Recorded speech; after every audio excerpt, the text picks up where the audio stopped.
అయ్యా కొంత స్వరాన్ని నేను సన్నిధిలో ఉంచుకొని ప్రభావ అయ్యా ఇక్కడ మానవ స్వరూపంతో మాట్లాడటం కాకుండా లేదంటే ఆయన అయ్యా మీరు మాట్లాడినట్టుగా ప్రభావ నా హృదయాల బంధువులు ఉన్నట్టుగా చూపించున్నాడు.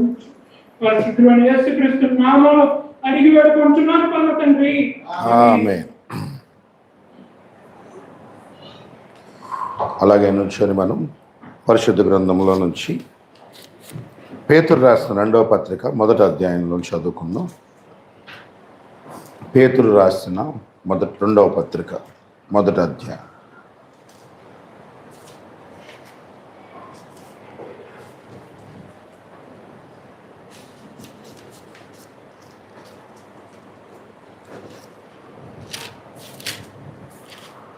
రెండవ పేతురు 1వ అధ్యాయం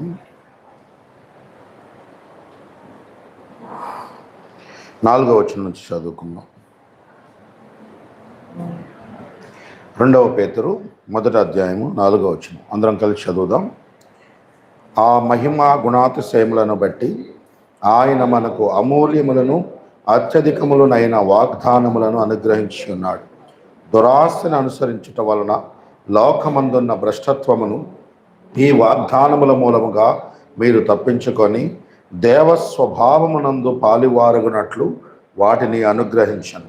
ఈ హేతువు చేతనే మీ మట్టుకు మీరు పూర్ణ జాగ్రత్త గలవారై మీ విశ్వాసమునందు సద్గుణమును, సద్గుణమునందు జ్ఞానమును, జ్ఞానమునందు ఆశా నిగ్రహమును, ఆశా నిగ్రహమునందు సహనమును, సహనమునందు భక్తిని, భక్తి యందు సహోదర ప్రేమను, సహోదర ప్రేమ యందు దయను అమర్చుకొనుడి. ఇవి మీకు కలిగి విస్తరించిన యెడల అవి మన ప్రభు అయిన యేసుక్రీస్తుని గూర్చిన అనుభవ జ్ఞాన విషయంలో మిమ్మల్ని సోమరులైనను నిష్ఫలులైనను కాకుండా చేయును. ప్రార్థన చేసుకుందాం. పరిశుద్ధుడా, పవిత్రుడా, వాక్యమై ఉన్న దేవా, నీకే స్తోత్రము నాయన. నీ లేఖనాలు మేము ధ్యానించుచుండగా ప్రభువా, నీ లేఖనంలోని సంగతులను మేము గుర్తుపట్టేలాగా మమ్మల్ని దర్శించండి. వాక్యాన్ని ప్రభువా గ్రహించే శక్తిని, గుర్తుపట్టే శక్తిని, లోతుగా ఎరిగే శక్తిని మాకు దయచేయండి రాజా. నీ వాక్యంతో మాతో మాట్లాడండి, మమ్మల్ని దర్శించండి. నువ్వు కోరుకున్న విధంగా మమ్మల్ని రూపాంతరపరచమని, వాక్య వినువారిని వినబోవారిని కూడా నువ్వు దర్శించమని యేసుక్రీస్తుని నామములో ప్రార్థిస్తున్నాము తండ్రి. ఆమేన్. అందరూ కూర్చోవచ్చు పిల్లారా.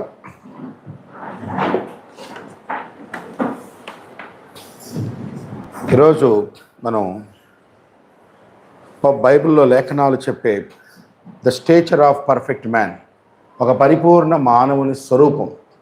ఒక ఆత్మీయంగా ఒక వ్యక్తి క్రైస్తవుడిగా ఎత్తబాటులోకి వెళ్ళాలి అంటే ఏ విధంగా అవ్వాలి, ఏమేమి లక్షణాలు దేవుడు కోరుతున్నాడు, ఈ యొక్క అంశాన్ని మనం ధ్యానించుకుందాం. The stature of perfect man.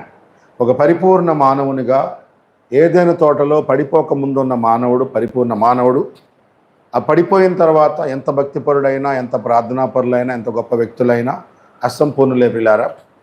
మళ్ళీ పరిపూర్ణుడిగా ఒక ప్రభు అయిన యేసుక్రీస్తు ఆయనే మానవుడిగా వచ్చి ఒక మానవుడు పరిపూర్ణతలోకి రావాలి అంటే ఎలా ఉండాలి ఆయన చూపించాడు. సో మళ్ళా ఈరోజు ఎత్తబడాలి అంటే మనం ప్రభు అయిన యేసుక్రీస్తు లాగా మారాలి.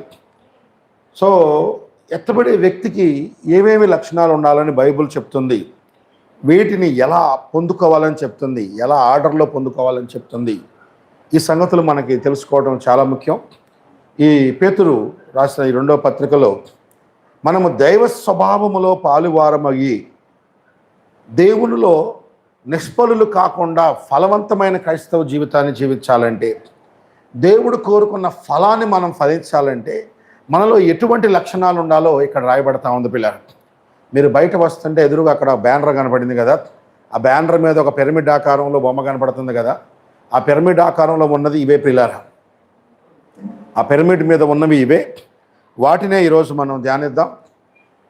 ఇవి మనం అనుకునేంత చిన్నమేం కాదు, మనం చెప్పటం ఈజీ, పొందుకోవడం కష్టం. కాబట్టి వాటిని తెలుసుకోవటానికి ప్రభుత్వం చాలా కష్టంగా ఉంది. సరే, ఆ పరిపూర్ణ మానవుని స్వరూపం మనం తెలుసుకోవడం అవసరం పిల్లరా. సో దాన్ని తెలుసుకుందాం. ఆ పిరమిడ్లో అది రాయబడిన దాన్ని చూద్దాం.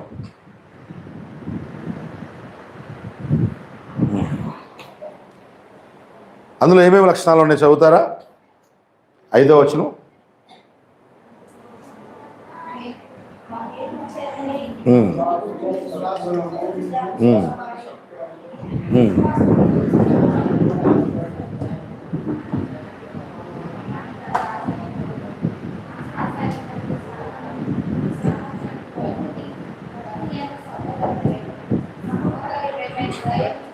ఇక్కడ తేడా ఏంటంటే ఒక ఆర్డర్లో దీనిలో నుంచి ఇది పొందుకోండి, దీనిలో నుంచి ఇది పొందుకోండి, దీనికి ఇది పొందుకోండి అని చెప్పి రాయబడింది. మీరు ఆత్మ ఫలాల గురించి గలతీ పత్రికలో ఉంటుంది.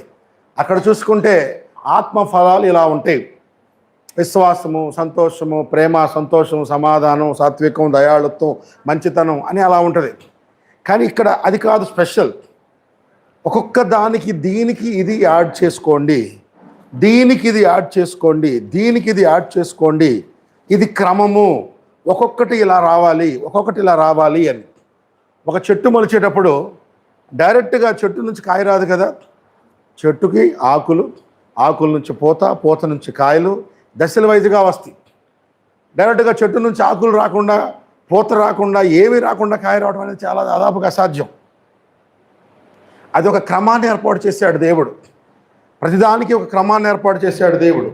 అలాగే పిల్లరా, ఒక మనిషి పరిపూర్ణతలోకి రావాలి అంటే కొన్ని రకాల క్రమముల్లోనే విశ్వాస జీవితం ఎదగాలి. ఒకదాని తర్వాత రెండోది రావాలి. అది రావట్లేదు అంటే అది వచ్చేంత వరకు దానికోసం ప్రయాసపడు. అది వచ్చాక దానికి ఇది యాడ్ చేసుకో, దానికి ఇది యాడ్ చేసుకో అంటూ ఇక్కడ ఒక 7 గుణలక్షణాల గురించి చెప్తున్నాడు. ఈ 7 ఉంటే అప్పుడు మీరు దేవుని స్వరూపంలోకి మారగలరు. ఒక క్రైస్తవుడికి మరి ఇందులో ఉన్న లక్షణాలు మీరు చూడండి, చెప్పండి. లక్షణాల పేర్లు ఇక్కడ ఏమేమి ఉన్నాయి? మొదట విశ్వాసము. విశ్వాసమునకు సద్గుణాన్ని యాడ్ చేసుకోండి అన్నాడు. సద్గుణానికి జ్ఞానము, జ్ఞానమునకు ఆశా నిగ్రహము, ఆశా నిగ్రహానికి సహనము, సహనమునకు దైవభక్తి, దైవభక్తికి సహోదర ప్రేమ. తెలుగులో దయా అని రాశారు, అది దైవిక ప్రేమ, డివైన్ లవ్ అని ఉంటుంది. సహోదర ప్రేమ, ఇలా ఒక పిరమిడ్ ఆకారంలో వీటి గురించి చెప్తున్నాడు పిల్లారా.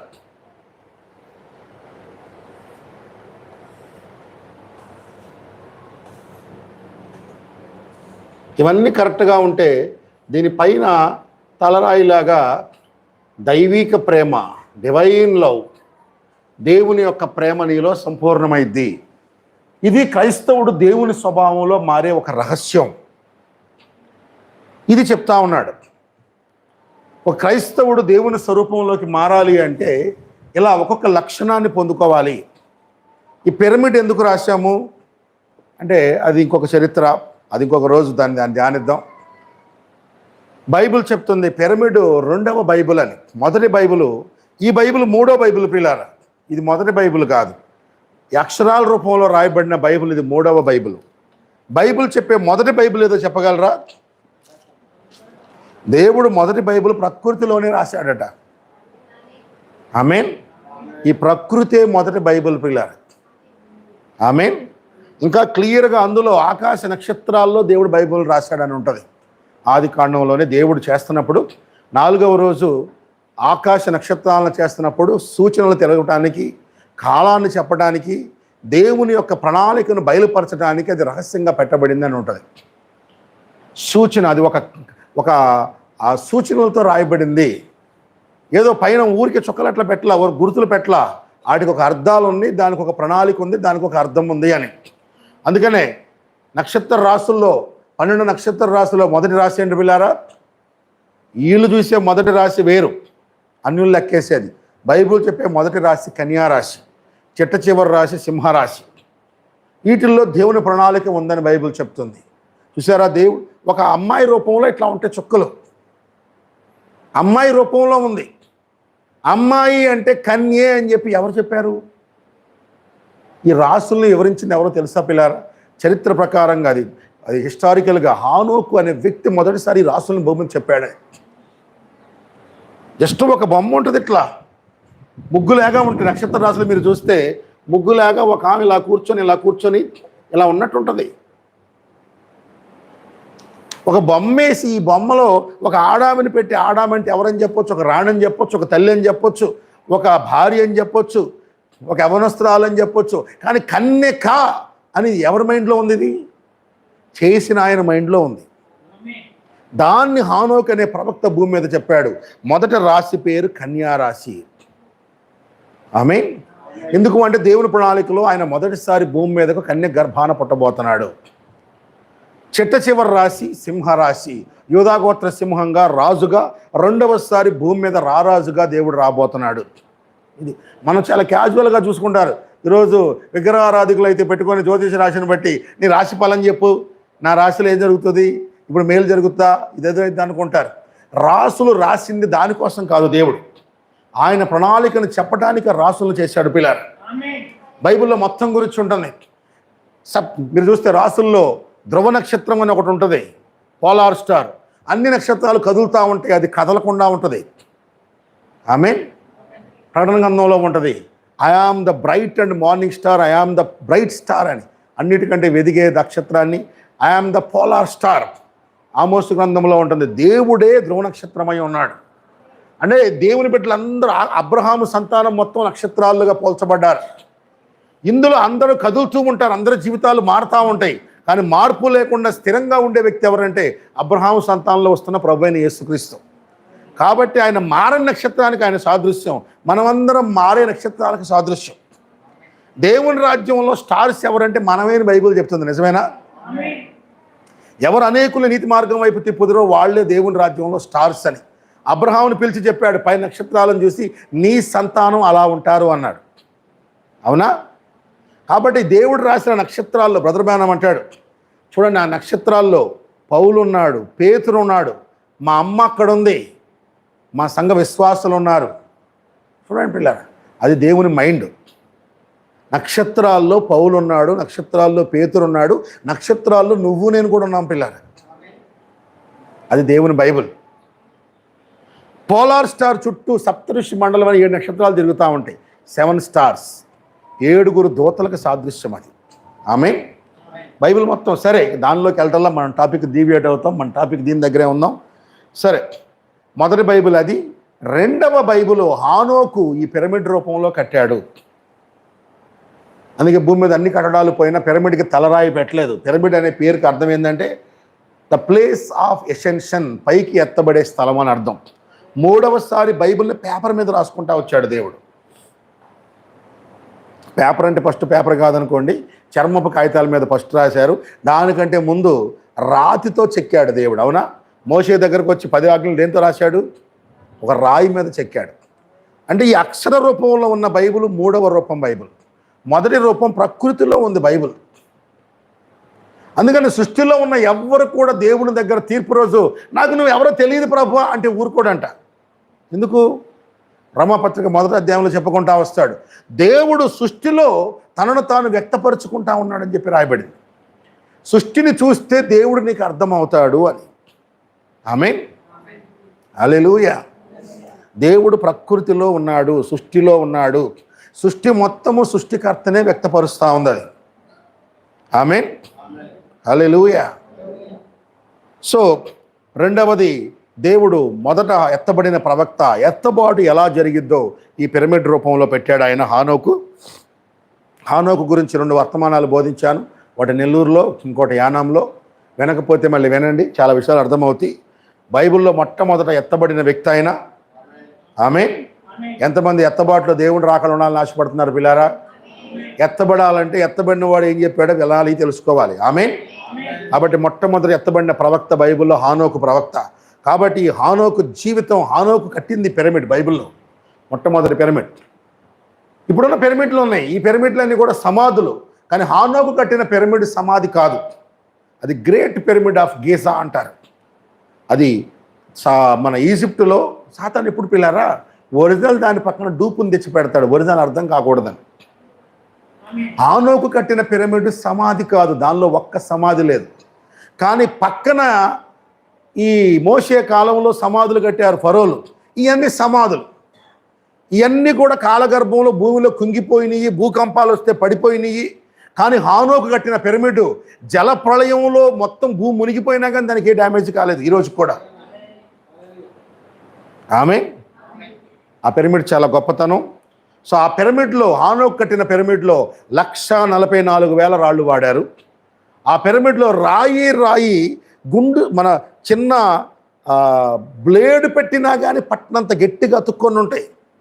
పిరమిడ్లో రాళ్ళకి మధ్యలో వాళ్ళు ఏ సిమెంట్ కానీ లేకపోతే ఏ మోటార్ కానీ మిశ్రమాన్ని కానీ కానీ వాటిని పర్ఫెక్ట్గా కట్ చేసి గ్యాప్ లేకుండా పెట్టేసరికి టైట్గా అతుక్కుపోయింది పిల్లర్. ప్రతి రాయిని దాని సైజు కరెక్ట్గా కట్ చేసి పెట్టారనమాట. ఇంకొక పాయింట్, పిరమిడ్లో మూలరాయి తలరాయి ఆయను అని చెప్పేసి ఉంటుంది బైబిల్లో, తెలుసు కదా. పిరమిడ్లో మూలరాయి ఇక్కడ ఉంటుంది, ఈ రాయి మీరు అనుకున్నట్టుగా ఉండదు. సరే, పిరమిడ్కి మూలరాయి పిల్లారా,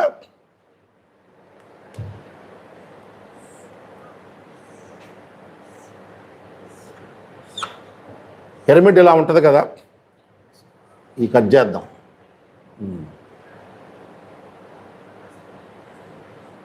ఇది పిరమిడ్. నేను 2 డైమెన్షన్లో రాస్తున్నా, ఇటు అని. మూలరాయి ఇక్కడ ఉంటుంది. ఈ మూలరాయి ఎలా ఉంటుందంటే పిల్లారా, ఇలా ఉండి ఇటు దీన్ని ఆనుకునేలాగా దీన్ని పట్టుకునేలాగా ఇలా ఉంటుంది పిల్లారా మూలరాయి. అంటే మీకు ఇది కిందకు వస్తుంది. అంటే మూలరాయి సిలువాకారంలో ఉంటుంది పిల్లారా. పిరమిడ్కి మూలన కట్టాలి, దాని మీద మళ్ళీ బరువు నిలవాలి. కాబట్టి ఈ మూల ఉండే రాయి ఇట్లా ఉండి దానికి 2 ఇట్లా ఉంటాయి. అంటే ఇటు ఈ బరువు మొయ్యాలి, ఇటు ఈ బరువు మొయ్యాలి, పైన వచ్చే పై బరువు మొయ్యాలి. కాబట్టి పిరమిడ్లో మూలరాయి మనిషి టైపులో ఉంటుంది పిల్లారా, ఒక సిలువ టైపులో ఉంటుంది. ఆమె బైబిల్లో రాయబడిందా, మూలరాయి చివరికి తలరాయి కాబోతుందని. మూలరాయి సిలువలో చనిపోయింది ఎవరు? ప్రభు అయిన యేసుక్రీస్తు. ఆయనే సంఘానికి మళ్ళా శిరస్సుగా తలరాయిగా రాబోతున్నాడు పిల్లలు. ఆమె సేమ్ మన జీవితానికి కూడా మూలరాయి ఆయనే కావాలి, తలరాయి ఆయనే కావాలి పిల్లలు. అంటే ఏంటి? నిన్ను దేవుడే పట్టుకున్నాడని నీకు సాక్ష్యం ఉండాలి, నిన్ను దేవుడే నడిపిస్తున్నాడని నీకు సాక్ష్యం ఉండాలి, నీ జీవితాన్ని దేవుడే ఆరంభించాడని నీకు సాక్ష్యం ఉండాలి.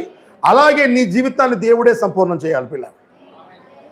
ఆమె హల్లెలూయా. సో ఇక్కడ ఒక ఎత్తబడే వ్యక్తిలో ఉండాల్సిన లక్షణాలు ఏంటి? ఈ 7 లక్షణాల గురించి చెప్తుంది. ఇవి 7 పిల్లారా తిరిగి జన్మించిన తర్వాత నీలో పొందుకోవాల్సిన లక్షణాలు. గుర్తుపెట్టుకోండి, ఇవి 7 తిరిగి జన్మించిన తర్వాత పొందుకోవాల్సినవి. అంటే దీనికంటే ముందు ఇక్కడ నువ్వు నీతీకరణ, శుద్ధీకరణ, పరిశుద్ధాత్మ బాప్తిస్వం పొందుకొని తిరిగి జన్మించి ఉండాలి.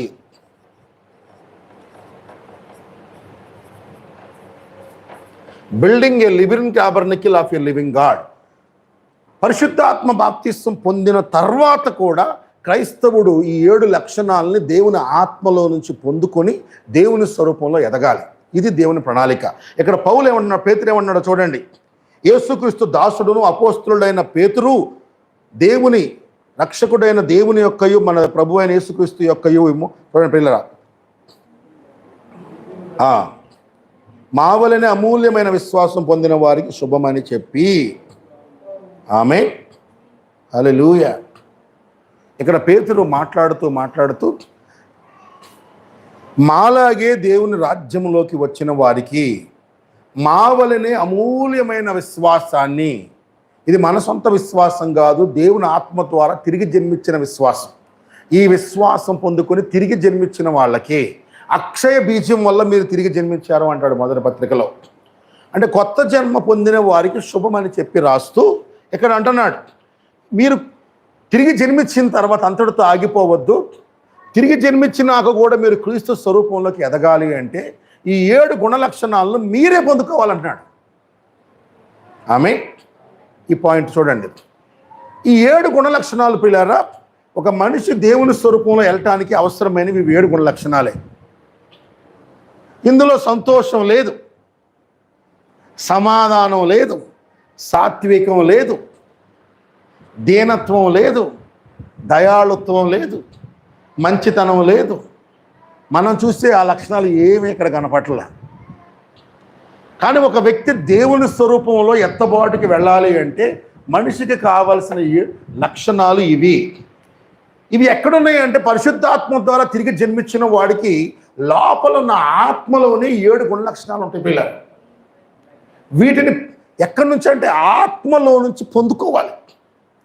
ఒక జామకాయ విత్తనం ఉంది, ఆ విత్తనంలోనే కాండం ఉంది, ఆ విత్తనంలోనే ఆకులు ఉన్నాయి, ఆ విత్తనంలోనే పువ్వు ఉంది, ఆ విత్తనంలోనే కొమ్మలు ఉన్నాయి. నిజమేనా? కానీ ఆ విత్తనం బయట కనిపించవు మనకి.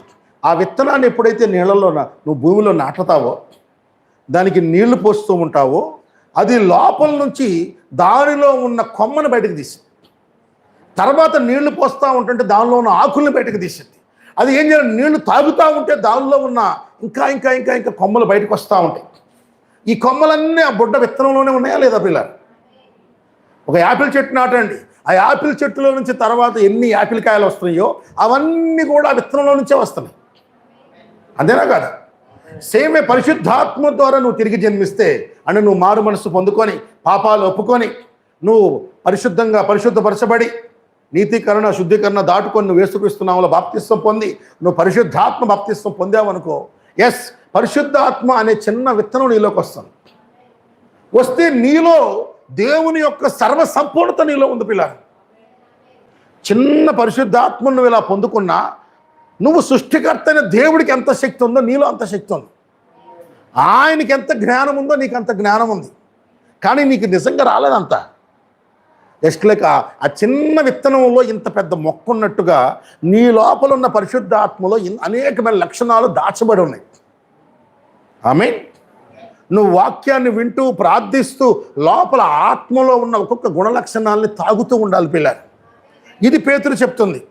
ఆత్మలో అనేకమైన లక్షణాలు ఉన్నాయి, కానీ ప్రధానంగా ఈ 7 గుణ లక్షణాలు ఉన్నాయి. ఈ 7 గుణ లక్షణాలను మీరు గుర్తుపెట్టుకొని పొందుకోవాలి. పొందుకోవడం కాదు, లోపల ఉన్న ఆత్మలో నుంచి దాన్ని జుర్రుకోవాలి, దానిలో నుంచి దాన్ని తాగాలని చెప్తున్నాడు పిల్లలు. ఎప్పుడైతే ఆత్మలో నుంచి 7 లక్షణాలను నువ్వు తాగుతూ ఉంటావో, లేకపోతే తాగలేకుండా ఉంటావో, నువ్వు పరిశీలించుకోవచ్చు. ఎస్, నాలో ఈ లక్షణం ఇంకా బలహీనత ఉంది, నాలో ఈ లక్షణం బలహీనత ఉంది, నాలో ఈ లక్షణం బలహీనత ఉందని వీటిని కౌంట్ చేసి పెట్టుకోవాలి. అందుకని అదిగో ఆ పిరమిడ్లో ఈ లక్షణాలను రాసి కూడా అక్కడ పెద్దగా బ్యానర్ లాగా పెట్టాం. ఇది ఒక మానవుడు దేవుని స్వరూపంలో వెళ్ళటానికి అవసరమైన లక్షణాలు. ఇక్కడ ఇంట్రెస్టింగ్ విషయం ఏంటంటే, ఈ లక్షణాల గురించి చెప్పే ముందు గుర్తుపెట్టుకోండి, ఈ లక్షణాల్లో కొంతమేర మారు మనసు లేని అసలు మామూలు క్రైస్తవుల్లో, మామూలు అవిశ్వాసుల్లో కూడా ఇందులో లక్షణాలు కొన్ని ఉంటాయి. అల్లో సహనం, తిరిగి జన్మించడం పక్కన పెట్టండి, అసలు దేవుడు అంటే నమ్మని ఒక నాస్తికుల్లో కూడా కొందరిలో మంచి సహనం ఉంటుంది. వాడికి దేవుడు ఎవరో తెలియదు, కానీ మంచి సహనశీలిగా ఉంటాడు. సహోదర ప్రేమ, దేవుని తెలియకుండానే అన్నదమ్ములంటే, కుటుంబం అంటే, బంధువులంటే, తన తోటి ప్రజలంటే ప్రేమించే ప్రజలు ఉన్నారు. ఒక గాంధీ ఉన్నాడు, దేశ ప్రజల కోసం చాలా త్యాగాలు చేశాడు. లేకపోతే కమ్యూనిస్టు నాయకులు ఉన్నారు, దేశ ప్రజల కోసం ఎన్నో త్యాగాలు చేశారు. కానీ వాళ్ళకి దేవుడు కోరే దైవిక సహోదర ప్రేమ ఉందా? లేదు. కానీ ఈ లక్షణాలు కొంతమేర వాళ్ళల్లో, లోకస్తుల్లో కానీ, తిరిగి జన్మించని క్రైస్తవుల్లో కానీ, తిరిగి జన్మించని అన్యుల్లో కానీ ఈ లక్షణాలు కొంతమేర ఉంటాయి. దాన్ని తిరిగి జన్మించిన దాంతో పోల్చుకోవద్దు. రెండిటికి చాలా తేడా ఉంది. ఎంత తేడా ఉందంటే ప్రవక్త అంటాడు, కాకికి నెమలికి ఉన్నంత తేడా ఉంది. కాకికి నెమలికి, లేకపోతే హైబ్రిడ్ కంచెరగాడిదకు గుర్రానికి ఉన్నంత తేడా ఉంది. ఎందుకు చెప్పుకుంటా వచ్చాడు పిల్లారా? ఈ 7 లక్షణాలు ఒక మానవుణ్ణి దైవ స్వరూపంలోకి దేవుడిగా మార్చగలవు. అలాంటి లక్షణం లోకంలో తిరిగి జన్మించకుండా మానవుడు పొందుకోగలడా అంటే అసాధ్యం. కానీ పుట్టుకతో సహజంగా కొంత ఉండొచ్చు. ఇది నీకు ఏమాత్రం ఉపయోగపడదు. కొంతమంది సహజంగానే మారు మనసు పొందక మునుపు నుంచే వాళ్ళు కొంత సహనశీలుగా ఉంటారు, కొంత జ్ఞానం కలిగి ఉంటారు, కొంత మంచితనాన్ని కలిగి ఉంటారు, ఈ మంచితనంతోనే వాళ్ళు క్రైస్తవులు అయిపోయిన తర్వాత సాగుతా ఈ మంచితనమే దేవుడు రాజ్యంలో వాళ్ళు తిరిగి జన్మించిన అనుభవం అనుకొని మోసపోతుంటారు. అసాధ్యం పిల్లలు. ప్రవక్త అంటాడు, కాకి గనక నెమలేకలు పెట్టుకొని నేను కూడా నెమలనే అంటే ఎలా ఉంటుందో, పరిశుద్ధాత్మను పొందకుండా ఈ 7 లక్షణాలను కలిగి మేము మంచి వాళ్ళమే అనుకుంటే ఎలా ఉంటుందంట పిల్ల. ఆమె హల్లెలూయా. ఈ 7 పరిశుద్ధాత్మ ద్వారా తిరిగి జన్మించిన వ్యక్తే పొందగలడు. ఆమె హల్లెలూయా. పరిశుద్ధాత్మ ద్వారా తిరిగి జన్మించకుండా లోకములోని వ్యక్తికి కొంత అక్కడిక్కడ ఉన్న అవి ఏమి పరిశుద్ధాత్మ ఇచ్చే వాటితో సరిపోవు పిల్లలు. ఇది అని గొప్పతనం. ఆమె అంటే ఏదేని తోటలో ఆదాము కోల్పోయింది ఏంటంటే ఈ 7 లక్షణాలను కోల్పోయాడు పిల్లలు. ఎప్పుడైతే పాపం చేశాడో ఆదాము 7 లక్షణాలను కోల్పోయాడు. ఈరోజు కొత్త జన్మ ద్వారా సిలువలో ప్రభు అయిన యేసుక్రీస్తు మన కొరకు మరణించడం ద్వారా ఈ 7 లక్షణాలని నువ్వు పరిశుద్ధాత్మ రూపంలో పొందుతున్నావు. ఈ 7 సంపూర్ణంగా పొందుకున్నావు అనుకో, ఎత్తబాటులోకి వెళ్ళిపోతాం పిల్ల. సింపుల్ అంతే. అది అంటే 2000 సంవత్సరాలుగా ఈ 7టిని ఇప్పటి వరకు సంపూర్ణంగా ఏ మానవుడు పొందుకోలే. ఆమె హల్లెలూయా. కానీ చివరి దినాల్లో మనం పొందుకోవాలని దేవుడు ఆశిస్తున్నాడు. అందుకోసమే ఈ 7 లక్షణాలు పెట్టాడు. ఈ 7 కూడా గుర్తుపెట్టుకోండి, దేవుడు ఎలా చెప్పాడో అలాగే రావాలి. ఆమె చెట్టుకు ముందు కాండం తర్వాత ఆకులు అన్నాడు. కాండానికంటే ముందే మేము ఆకులు వచ్చేస్తామంటే కష్టం. చెట్టుకు ఫస్ట్ ఆ కొమ్మ బయటకు వచ్చిన తర్వాత ఆకులు వస్తాయి, అంతేనా? ఇది రాకుండా అది రాదు. అది వెళ్ళే కొద్ది దేవుని ప్రణాళికలో కూడా అలాగే ఈ 7 లక్షణాలు ఇదే ఆర్డర్లో నీవు ఒకదాని మీద ఒకటి జతపరుచుకోవాలి. అదే పేతురు చెప్తున్నాడు. ఒకసారి చదువుదాం 5వ వచనం. ఈ హేతువు చేతనే మీ మట్టుకు మీరు పూర్ణ జాగ్రత్త గలవారే, మీ విశ్వాసమునందు సద్గుణమును జ్ఞానమును. చూడ, పూర్ణ జాగ్రత్తతో విశ్వాసానికి సద్గుణాన్ని యాడ్ చేసుకోండి. సద్గుణానికి జ్ఞానానికి ఆశానిగ్రహానికి సహనానికి దైవభక్తికి సహోదర ప్రేమను అమర్చుకొనిడి. ఇంగ్లీష్లో యాడ్, ఒకదాన్ని తెచ్చుకోండి, కలుపుకోండి, పొందుకోండి. ఆమె ఈ 7 లక్షణాలు అసలు ఫస్ట్ నీలో మనం ఏ లక్షణాల దగ్గర ఉండిపోయాం, ఎక్కడ ఆగిపోయాం, ఇటు మనం తెలుసుకుంటే మనం ఏ పొందుకోవాలో మనకు అర్థమైంది పిల్లారు. ఆమె సరే చూడండి, చాలామంది దేవుళ్ళు ఆనందిస్తారు, దేవుళ్ళు సంతోషిస్తారు, దేవుళ్ళలో ఉంటారు. మొట్టమొదటి లక్షణం ఏంటి పిల్లారా? విశ్వాసం, ఫెయిత్. ఇది మన విశ్వాసం కాదు,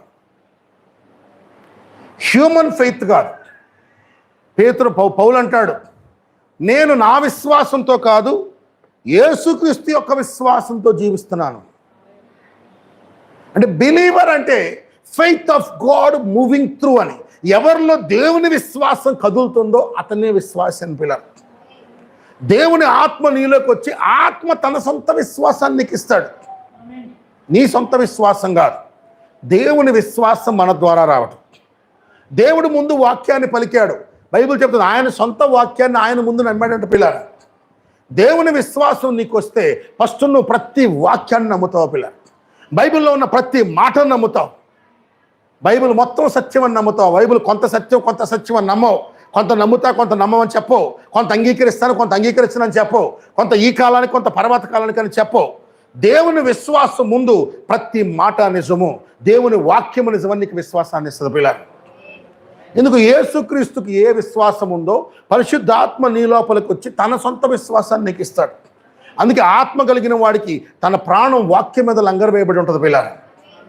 ఆమె సో విశ్వాసం మనుషుల జ్ఞానం మీద కాదు, మనుషుల పారంపర్యాచారం మీద కాదు, దేవుని వాక్యం మీద, దేవుడు నీకు ఇచ్చిన మాట మీద విశ్వాసం కలుగుతూ ఉంటుంది పిల్లలు. ఆమె హల్లెలూయా.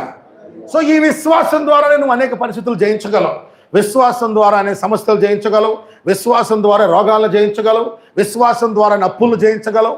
విశ్వాసం ద్వారా అనే పిల్లారా నువ్వు దెయ్యాలను జయించగలవు. హెబ్రీ పత్రిక 11వ అధ్యాయం అందుకే చెప్తుంది, ఎత్తబడే ప్రజల యొక్క నాగరికత ఏంటంటే అది ఫెయిత్ సివిలైజేషన్ అంటాడు. అంటే ఎత్తబడే వాళ్ళ మొత్తానికి విశ్వాసం అనే నాగరికతలో ఉంటారు అని. ఆమేన్, హల్లెలూయా. విశ్వాసంతో అదృశ్య లోకాన్ని చూడగలరు, విశ్వాసంతో జరగబోయే చూడగలరు. అందుకే హెబ్రీ పత్రిక 11వ అధ్యాయం చూడండి, విశ్వాసం ద్వారా నోవహు జలప్రళయం రాకమునిపే దాన్ని చూసి నమ్మాడని రాయబడింది. అబ్రహాము పిల్లలు పుట్టకమునిపై దేవుడు ఇచ్చాడని నమ్మాడని చెప్పి రాయబడింది. విశ్వాసము అనేది ఒక పదార్థం, అది అదృశ్యమైనవి ఉన్నవి అనటానికి రుజువై ఉన్నది అని. సో అందరూ చాలా సులువుగా ఫెయిత్ అనే లెవెల్ వరకు ఈజీగా వస్తాం, అందులో డౌట్ లేదు. ఎందుకంటే తిరిగి జన్మించిన ప్రతి వ్యక్తి దేవుని మీదే లంగరు వేయబడతాడు, దేవుని మీద ఆనుకుంటాడు, దేవుడి మీద పట్టుకుంటాడు, వాక్యంతో తన ప్రాణం పెనవేసుకుపోతుంది. కాబట్టి కొత్తగా జన్మించిన ప్రతి వ్యక్తికి దేవుని వాక్యం మీదే తన విశ్వాసం. మనుషుల మీద కాదు, సంఘాల మీద కాదు, గ్రూపుల మీద కాదు, దేవుని వాక్యం మీదే బలమైన విశ్వాసం ఉంటుంది పిల్లరా. నిజమేనా? ఆమేన్. ఇది చాలా ఈజీ. నమ్మిన తర్వాత వెంటనే ప్రేమను పొందుకోండి అని చెప్పి రాయబడిందా? ఆనందించండి అని రాయబడిందా? విశ్వాసంలో విజయం వచ్చినప్పుడు నీకు ఆనందం వస్తుంది. కానీ నెక్స్ట్ ఏం రాయబడుతుంది అక్కడ? విశ్వాసానికి సద్గుణాన్ని యాడ్ చేసుకోండి అన్నాడు. తెలుగులో సద్గుణం అని రాశారు, కానీ తెలుగు బైబిల్లో ట్రాన్స్లేషన్ తప్పు. ఇంగ్లీష్లో చదవండి మీరు ఎవరైనా ఉంటే కనుక, వర్చ్యూ అని ఉంటుంది.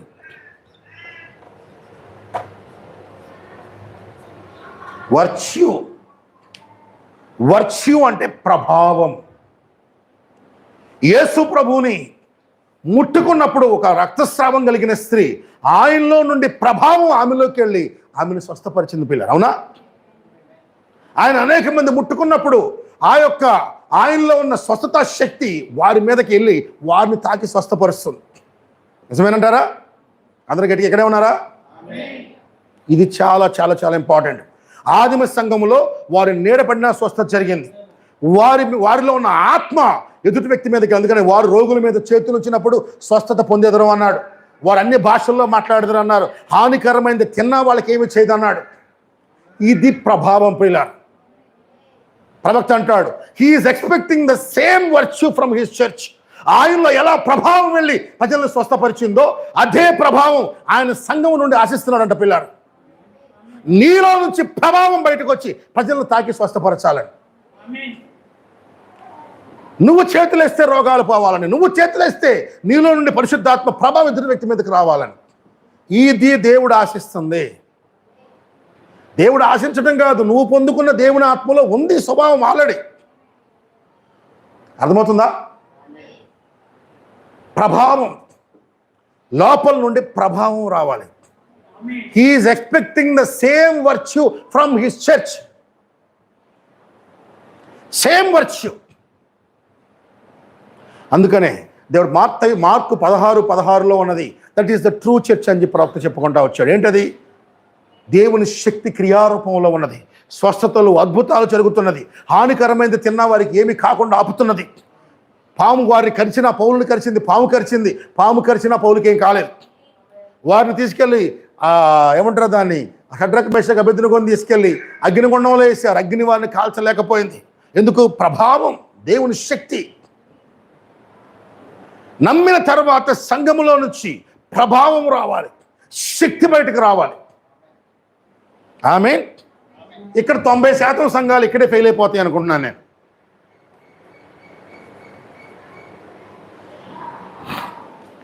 అంతేనా? అందుకే ఎత్తబడాలి అంటే, ఏమండి మేము అద్భుతాలు నమ్మమండి, మేము స్వస్థతలు నమ్మమండి అంటే ఎత్తబాటులోకి వెళ్ళాల్సిన అవసరం లేదు. వాళ్ళు విడపడతారు, ఊహించుకోవచ్చు. నేను 9 కృపావరాలు నమ్మను అన్నాడు. ఎవరన్నా సేవకుడు కానీ విశ్వాసం కానీ అర్థం ఏంటి? మేము విశ్వాసం వరకే వస్తాం, పైకి రాలేమని.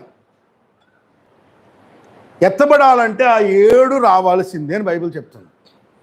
7 కొత్తగా రావటం కాదు, నువ్వు పొందిన ఆత్మలో ఉన్నాయి. నువ్వు కనుక ఆత్మను పొందితే నువ్వు తాగాల్సిందే, నువ్వు కొత్తగా చేయాల్సిందే ఏమీ లేదు.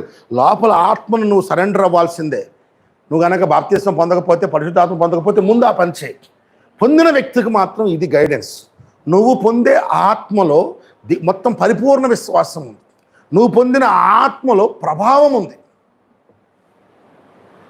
చాలామంది పాస్టర్ గారు చేసాడు, నాకు జ్వరం తగ్గిపోయింది, పాస్టర్ గారు చేసి ప్రార్థన చేశాడు, నా కడుపులో నొప్పి తగ్గిపోయింది, పంటి నొప్పి తగ్గిపోయింది అంటారు. అంటే ఆయనలోనే ప్రభావం ఉందా? నువ్వు పొందిన ఆత్మలో నీవు లేదా ప్రభావం?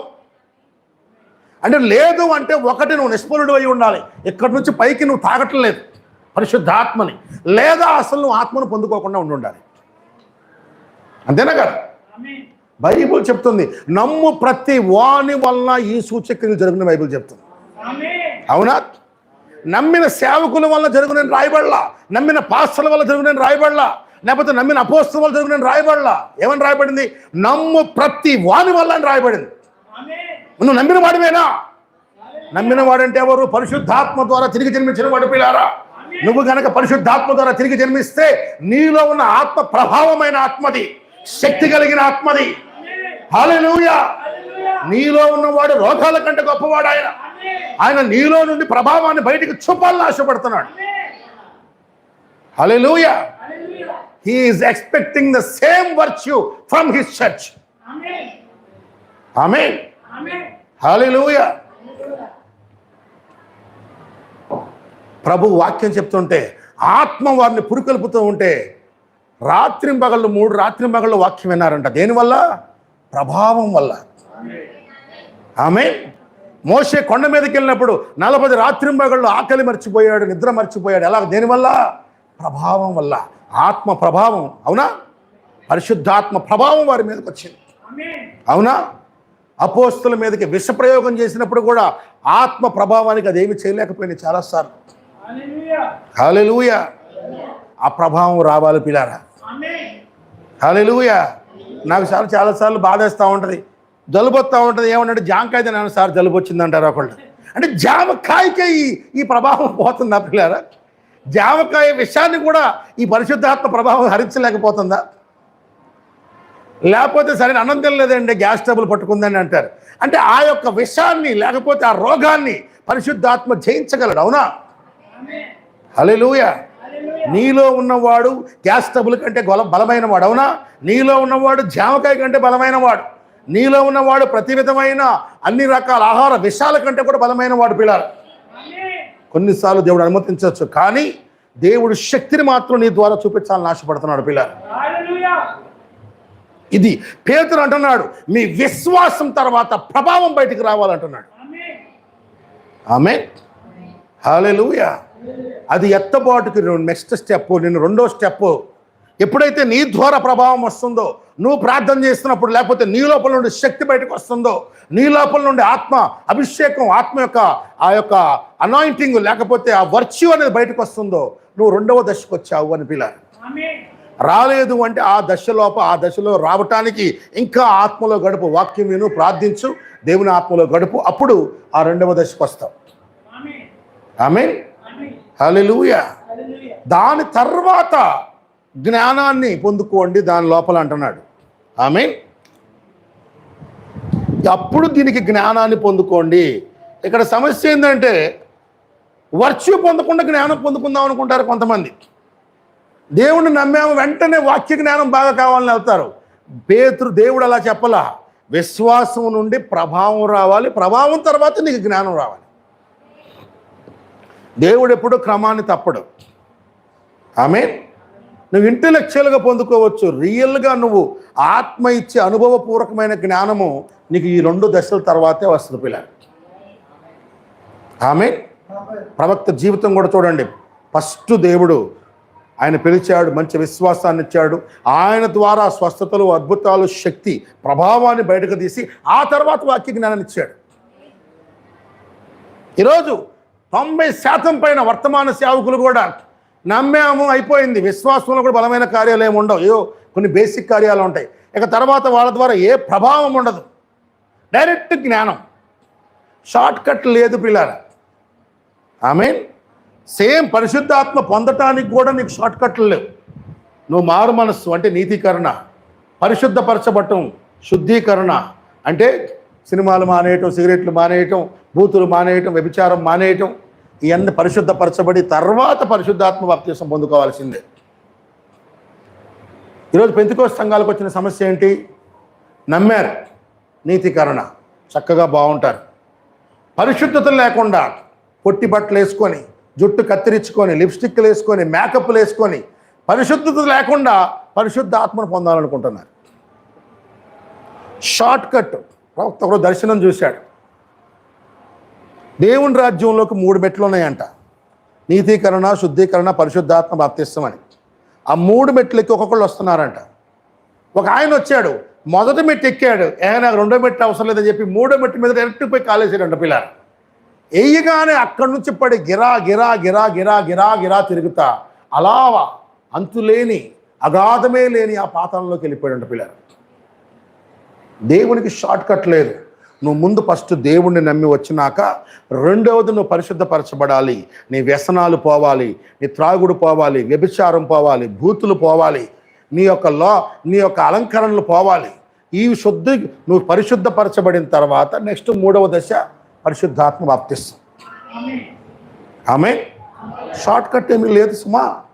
ఆమె కొంతమంది ఈ 2 నీతీకరణ పొందుతారు, శుద్ధీకరణ పొందుతారు, పరిశుద్ధ ఆత్మను పొందుకోరు. అది చాలామంది సమస్య. 3 కరెక్ట్గా అయితేనే నువ్వు దేవుడి రాజ్యంలోకి వచ్చి ఇక్కడ నుంచి బిల్డప్ చేయటం స్టార్ట్ చేస్తున్నావు. నువ్వు పరిశుద్ధ ఆత్మను పొందగానే నీకు చక్కటి విశ్వాసాన్ని వస్తాడు దేవుడు.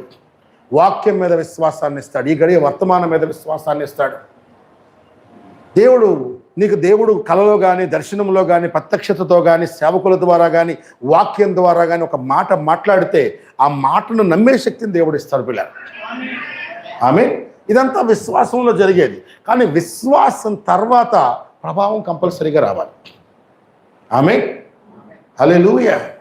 ఆ ప్రభావం వచ్చిన తర్వాత నెక్స్ట్ స్టేజీ దేవుడిచ్చే జ్ఞానం. బైబిల్ ట్రైనింగ్ చేస్తే వచ్చే జ్ఞానం కాదు పిల్లలు. మనుషుల దగ్గర కూర్చొని వచ్చే జ్ఞానం కాదు. ఈ జ్ఞానం పైనుంచి వచ్చే జ్ఞానం, దేవుని ఆత్మ ఇచ్చే జ్ఞానం పిల్లలు. ఇది చాలా చాలా ఇంపార్టెంట్. ఎందుకంటే లోకంలో నువ్వు అబద్ధ బోధలతో, అబద్ధ బోధకులతో, రకరకాలైన ప్రజలతో నువ్వు మాట్లాడేటప్పుడు వాళ్ళకుండే టెక్నిక్ ఏంటంటే, ఒక అబద్ధాన్ని కూడా వాడు చాలా గట్టిగా చెప్తాడు. చెప్పినప్పుడు చాలామంది సామాన్యులు, లేకపోతే ఆత్మ లేని వాళ్ళు, ఆత్మీయంగా జ్ఞానం లేని వాళ్ళు దానికి భయపడిపోతారు. కొంతమంది నమ్మరు, కొంతమంది ఎదురు తిరుగుతారు. కానీ కొంతమందికి ఉండే బలహీనత ఏంటంటే, ఉదాహరణకి రోమన్ క్యాథలిక్ చర్చే ఉంది, స్వాములవారి చర్చ్. ఇది తప్పు, ఇది బైబిల్ ప్రకారం తప్పు అని వెళ్ళి చెప్పావు.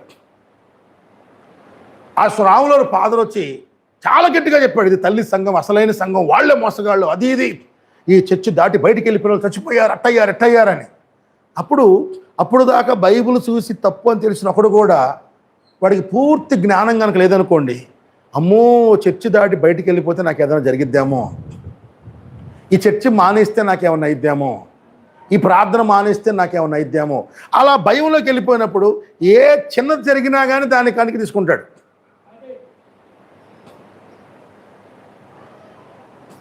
దానికే తీసుకుంటాడు.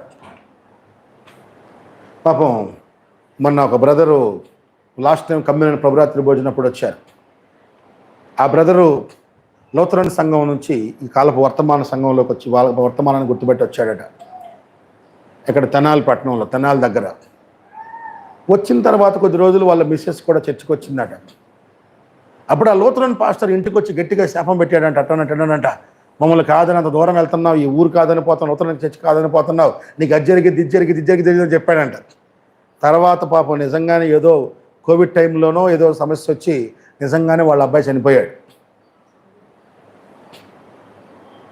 వాళ్ళ అబ్బాయి చనిపోగానే వాళ్ళ ఆవిడికి భయం పట్టుకుందంట. ఏమో లూథరన్ సంఘమే కరెక్ట్ ఏమో, మేము తల్లి సంఘం వదిలిపెట్టి వెళ్తున్నామేమో, అందుకే మాకు అట్లా జరిగిందేమో. చూడండి పిల్లారా, జ్ఞానం లేకుండా ప్రవర్తించటం. వాళ్ళు ఇచ్చే చిలకరింపు బాప్తిసం బైబిల్లో ఉందా? వాళ్ళు ఇచ్చే బల్లారాధన, పగలిచ్చే ఆరాధన బైబిల్లో ఉందా? వాళ్ళు పాదాలు కడక్కుండా ఇచ్చే ప్రభురాత్రి భోజనం బైబిల్లో ఉందా? బైబిల్ ఎలా ఇచ్చారు ప్రభురాత్రి భోజనం? పాదాలు కడిగే ఇచ్చారు కదా. ఇంత బైబిల్లో ఉన్న లూథరన్ సంఘం చెప్పే అబద్ధ బోధ అయినప్పటికీ కూడా ఆమెకు దాన్ని తట్టుకొని నిలబట్టడానికి జ్ఞానం లేదు. దేవుడు వాళ్ళని మరొక రూపాన్ని పరీక్షిస్తూ ఉన్నాడు. వీళ్ళు ఎలా రియాక్ట్ అవుతారు. ముందుకు ఉదాహరణ చెప్తా. ఒక సిక్కులు ఆమె బొంబాయిలో ఉన్నప్పుడు నీతూ సిస్టర్ అని, వాళ్ళు సిక్కు ఫ్యామిలీ, గురుద్వారకో వాళ్ళు ఎక్కడికో వెళ్తారు. ఫస్ట్ రోజు ఆమె చర్చికి రావడం మొదలుపెట్టింది. 2 రోజులు వాక్యం చెప్పాడు రాజేంద్ర బ్రదర్.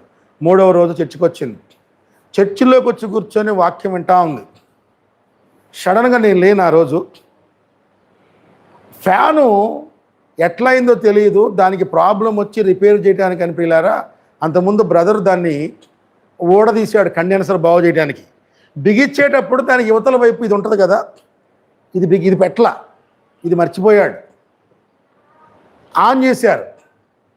ఆమె ఫస్ట్ రోజు చర్చికి వచ్చింది. ఫ్యాన్ తిరుగుతూ ఉంది. అయిపోయింది. అరగంట అయిపోయింది, 30 గంట అయిపోయింది. ఇక లాస్ట్ ప్రార్థన చేసేటప్పటికి ఫ్యాను గిరాగిర ఊడిపోయి వచ్చి ఆమె మీద పడింది. జస్ట్ అక్కడ పడింది. ఆ రెక్క ఆమెను ఇలా కోసింది, ఇట్లా ఘాటు పడింది. ఆమె కొంచెం ఇట్లా లోపలికి వచ్చినా ఎముక లోపలికి వెళ్ళిపోయి ఉండేది. ఇక వాళ్ళ గురుద్వారాలకు సంబంధించిన వాళ్ళ పూజారులు వాళ్ళందరూ, చూసావా మన మతాన్ని వదిలిపెట్టి వాళ్ళ దేవుడి దగ్గరికి వెళ్ళావు, యేసుప్రభు దగ్గరికి వెళ్ళావు, ఏమైంది? త్రుటిలో తప్పిపోయింది. గురు గ్రంథం నీకు తోడుంది కాబట్టి, మా ఆశీస్సులు ఉన్నాయి కాబట్టి ప్రాణాలతో వచ్చావు. లేకపోయి ఉంటే శవమై వచ్చిండేదానివి. కాబట్టి చర్చిలో ఏముంటుంది? శవం ఉంటుంది. యేసు అనే శవం. చర్చిలోకి వెళ్తే శవాలు అవుతారు, మా దగ్గరకు వస్తే బతుకుతారని చెప్పి ఆయన చెప్పాడు. చూడండి పిల్లలు, మనకు తెలుసు సత్యమేంటో. ఆమె చూడండి, ఆ ప్రారంభములో జ్ఞానము లేనివాడు, అబద్ధములో ఉన్నవాడు భయంతో చెప్పినా మోసపోతాడు. ఆమె అందుకనే ఇది ప్రారంభంలో సమస్య కాదు, పెద్దగా ఎదిగినా కూడా సమస్య. ఉదాహరణకి ఈరోజు 63లో ఎత్తబాటైపోయింది అని వర్తమానంలో ఒక సేవకుడు చాలా గట్టిగా చెప్తున్నాడు, బీభత్సమైన గట్టిగా చెప్తున్నాడు. అది ఎత్తబాటు అయిపోతే మన ఆరాధన ఎందుకు, మన సంఘం ఎందుకు, మన భక్తి ఎందుకు, మన ప్రార్థన ఎందుకు? పాపం ఆయన చాలా దారుణంగా 63లో వచ్చింది రాకడ, 63లో వచ్చింది యేసురావు రాకడ కాదన్నవాడితో మీరు కలవద్దు, రాకడ కాదన్నవాడితో మీరు మాట్లాడొద్దు, రాకడ కాదన్నవాడితో సహవాసం చేయొద్దు, బీభత్సంగా చెప్పడం మొదలుపెట్టాడు. పాపం ఇక్కడే ఒంగోలులో ఒక బ్రదర్ ఉంటాడు. పాపం చాలా మంచి బ్రదర్. మా తమ్ముడు మ్యారేజ్కి పాపం వచ్చి కీబోర్డు వాయించాడు. పాపం ఆయనే పాపం మన ఊర్లో కూడా ఇంకొక ఆయనకి వర్తమానం కూడా పిల్లోడికి అందించాడు. ఆ బ్రదర్ ఆ పాస్టర్ని 14 పిలుస్తున్నాడు. చెప్పాను, బ్రదరు తప్పు, అలా అనకూడదు, రాకడ అనేది జరిగితే మన భక్తి వ్యర్థమే, ఇంకా రాకడ జరగాల్సి ఉంది, రాకడ అయిపోయింది, ఇలాంటి తప్పుగా అనుకోవద్దు, మోసపోతావు అండి. పాపం ఆయన నమ్మలేదనుకోండి, ఆయన ఏదో కొన్ని చూపించుకుంటూ వచ్చాడు. వేరే ఒక బ్రదర్తో మాట్లాడుతున్నాను. ఒక బ్రదర్తో మాట్లాడి అంటే ఆయన అంటాడు, ఏమండి పలానా ఆయన 63లో రాకడైపోయిందండి, 63లో దేవుడు మేఘంగా వచ్చాడు. మేఘంగా వచ్చింది ముద్రలు ఇప్పటానికి అయ్యా, అది రాకడ కాదు, రాకడంటే మనం కూడా పైకి వెళ్ళిపోతాం అంటే అతను ఫస్ట్ నమ్మాలి అనుకున్నాడు. కానీ తర్వాత అంత పెద్ద సేవకుడిని కాదంటే ఆయన ఆ రోజు అంట పిల్లారా, ఆ సేవకుడిని కాదని బయటికి వెళ్తుంటే బండి యాక్సిడెంట్ అయిందంట. అమ్మో బండి యాక్సిడెంట్ అయింది, నేను ఫలానా సేవకుడిని కాదన్నందుకే నా బండి యాక్సిడెంట్ అయింది అని భయం పట్టుకొని మళ్ళీ ఆ బోధలోకి వెళ్ళిపోయాడు. ఇది పిల్లారా, దేవుడు నీకు భయాన్ని పుట్టించగలడు, సాతాను కూడా భయాన్ని పుట్టించగలడు. ఆమె ఏది దేందో గుర్తుపట్టాలి అంటే నీకు జ్ఞానం కావాలి పిల్లారా. ఒకవైపు దేవుడు వచ్చే భయం గనక, భయం లేకపోతే ప్రమాదం. సాతాను భయాన్ని ఇస్తున్నప్పుడు భయపడితే ప్రమాదం. ఇది చాలా సమస్య. దేవుడు భయాన్ని ఇస్తున్నప్పుడు భయపడకపోతే ప్రమాదం, సాతాను భయాన్ని ఇచ్చినప్పుడు భయపడితే ప్రమాదం. ఉదాహరణకు చూడండి, పేతురు నేల మీద నడుస్తున్నాడు, సడన్గా పెద్ద అలలు లేచింది. అలను చూడటం మొదలుపెట్టాడు. అలను అలా చూస్తూ ఉన్నాడు. వెంటనే ఆయనలో భయం కలిగింది. ఏమైంది? మొత్తం అదే నీళ్ళలో మునిగిపోయాడు. ఈ భయం దేవుడిచ్చిందా సాతానిచ్చిందా? ఆమేన్, హల్లెలూయా. దీన్ని జయించడానికి ఏం కావాలి పిల్లారా? దైవిక జ్ఞానం కావాలి. ఏ భయము దేవుడిస్తుంది. ఆయన 63లో రాకడైపోయిందని చెప్తుంటే కొంతమందికి చెప్పినప్పుడు వాళ్ళకి మనం చెప్పేది నిజమే అనిపిస్తుంది, మైండ్లో బైబిల్ ప్రకారం కరెక్టే అనిపిస్తుంది. కానీ ఇంత పెద్ద సేవకుడిని ఆయన అబద్ధం చెప్తాడా? ఈ బోధన కాదంటే ఒకవేళ తప్పేమో, ఈ బోధన కాదంటే మనకేదైనా జరిగిద్దేమో అని ఒక రకమైన భయాన్ని సాతాను పుట్టించాడు. ఎందుకంటే వాళ్ళు అలా మాట్లాడతారు. ఆమేన్. దేవుడు ఎప్పుడు నీకు మనుషుల భయాన్ని పుట్టించాడు, వాక్య భయాన్ని పుట్టిస్తాడు. వాక్యం ఎలా చెప్తుంది, వాక్యం ఎలా చెప్తుంది, వాక్యం ఎలా చెప్తుందని వాక్య భయాన్ని పుట్టిస్తాడు. సాతాను మనుషుల వైపు భయాన్ని పుట్టిస్తాడు. నన్ను కాదన్నావు చూసావా, పోతావు, నువ్వు పోతావు, నీ ఫ్యామిలీ పోతావు, మొత్తం పోతారు, మొత్తం పోతారు, పో. మొన్న పిల్లారా ఒక పాస్టర్ అయితే దారుణాతి దారుణంగా ఒక సిస్టర్ని చాలా దారుణం. వాళ్ళు మాకు సేవకులు అవసరం లేదు, సంఘం అవసరం లేదు, మేము కేవలం పుస్తకాలు చదువుకొని ఆరాధన లేకపోతే ప్రసంగాలు విని బ్రహ్మం గారి ప్రసంగాలు విని అలా వెళ్ళిపోతామని. ప్రవక్త కూడా ఎప్పుడు దేవుని సంఘానికి ప్రత్యామ్నాయం ఏది లేదు పిల్లారు. ఆమె దేవుడు ఎత్తబడే వరకు 5 రకాల పరిచర్య పెట్టాడు, సంఘాన్ని పెట్టాడు అని బైబిల్ చెప్తుంది. పౌలు పత్రికలు చదవమని చెప్పాడు, అలాగే సంఘములో ప్రతి వాక్యాన్ని బోధించమని పౌలే చెప్పాడు. అవునా? సమయమందును అసమయమందును బుద్ధి చెప్పుము, గద్ది చెప్పుము, వాడికి వాక్యం బోధించమని పౌలే అతనిలో చెప్పాడు. ఎత్తబడే వరకు సంఘంలో ప్రసంగాలు జరగాల్సిందే అని బైబిల్ చెప్తుంటే ప్రసంగం అవసరం లేదు. కొంతమంది అయితే దారుణంగా విలియం బ్రహ్మం గారి యొక్క టేపులు తప్ప ఏ సేవకుడి వాక్యం కూడా వినరు. నాకు అదే బాధేసింది. పోయిన వారం మనం ఇక్కడ వాక్యం చెప్తుంటే కూడా పాపం బ్రదరు టేపులో బ్రహ్మం గారు టేప్ పెట్టుకొని కూర్చొని వింటా ఉన్నాడు. నాకు చాలా బాధేసింది. ఇక్కడ ఏమన్నా లోకం చెప్తున్నామా, కామెడీలు చెప్తున్నామా? చెట్టి బ్రదర్ పాపం అది కరెక్ట్ కాదు. దేవుడు మాట్లాడుతున్నప్పుడు దేవుని గౌరవాన్ని ఇవ్వాలి. ప్రవక్త కూడా నెవిల్ బోధిస్తుంటే కూర్చొని ఉన్నాడు ఆయన. అది దేవుని ఆత్మ. ఆమేన్. దేవునికి ఏది రీప్లేస్మెంట్ లేదు. దేవుని దృష్టిలో పెద్ద చిన్న ఎవరు లేరు, వాక్యమే పెద్ద అందరికీ. ఆమేన్. ఈ టేప్ మినిస్ట్రీ అనే ఒక పరిచర్య ఏంటంటే వాళ్ళు సేవకులు అవసరం లేదంటారు, ఏ చర్చిలో ప్రసంగాలు చేయకూడదు అంటారు, టేప్ పెట్టి ప్రే చేయాలంటారు, ఓన్లీ బాప్తిస్తం వేయటానికి ప్రభురాత్రి భోజనం వేయటానికి సేవకుడు కావాలంట, సేవకుడు నోరు తెరవకూడదంట, నోరు మూసుకోవాలంట. అలాంటప్పుడు సేవకుడు ఎందుకు, పరిచర్య ఎందుకు? ఇది కూడా సాతాంది. ఎక్కడ బైబిల్లో ఉంది మాట?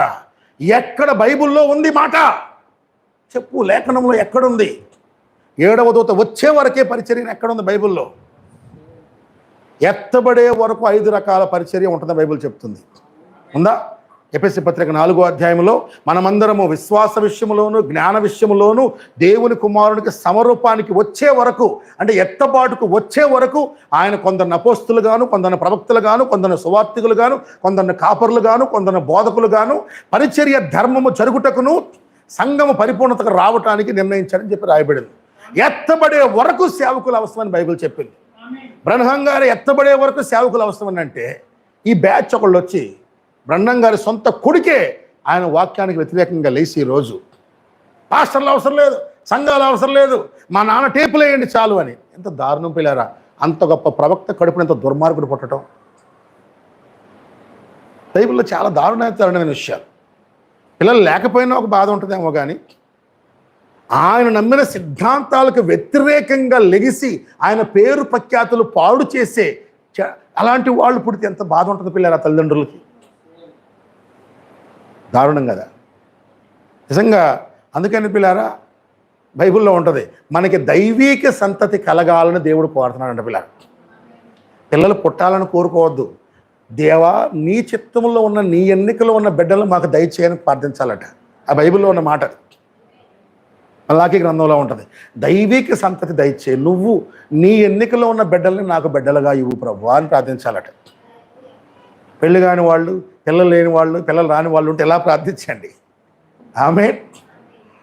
రేపు నువ్వు నమ్మిన సిద్ధాంతాలకు వ్యతిరేకంగా లేకపోతే వాళ్ళు దూరం అవుతున్నప్పుడు చాలా బాధపడాల్సిన పరిస్థితి వస్తుంది. ఆమేన్. సో పిల్లారా, అబద్ధ బోధనలు ఎదిరించాలి అంటే, అబద్ధ ఆత్మలను ఎదిరించాలంటే, అనేక రకాల వక్రీకరణలు గుర్తుపట్టాలి అంటే దైవిక జ్ఞానం కావాలి పిల్లారా. ఇది చాలా ముఖ్యం. ఆమేన్. ఒక బయలుపరచబడిన అసత్యాన్ని ఎవరైనా గుర్తుపడతారు, కానీ సత్యములో ఉన్న దురాత్మలను గుర్తుపట్టాలంటే దేవుని జ్ఞానం కావాలి పిల్లారా. ఆమేన్. ఉదాహరణకి ఈరోజు విగ్రహ ఆరాధన తప్పు, ముస్లిం తప్పు, నిజమైన దేవుడు యేసయ్యే అన్నావు. సో ఇక్కడ దేవుడు అక్కడ సాతాను ఈజీ గుర్తుపట్టావు, కానీ క్రైస్తవ్యంలో ఉన్న సాతాను గుర్తుపట్టాలి. ఇందులో కూడా సరే రోమన్ క్యాథలిక్ వాళ్ళు తప్పు, ప్రొటెస్టెంట్లే రైటు అన్నావు, అంతవరకు సాతాను గుర్తుపట్టావు. కానీ ఇందులో ఉన్న సాతాను గుర్తుపట్టడానికి కూడా దేవుని జ్ఞానం కావాలి. అవునా?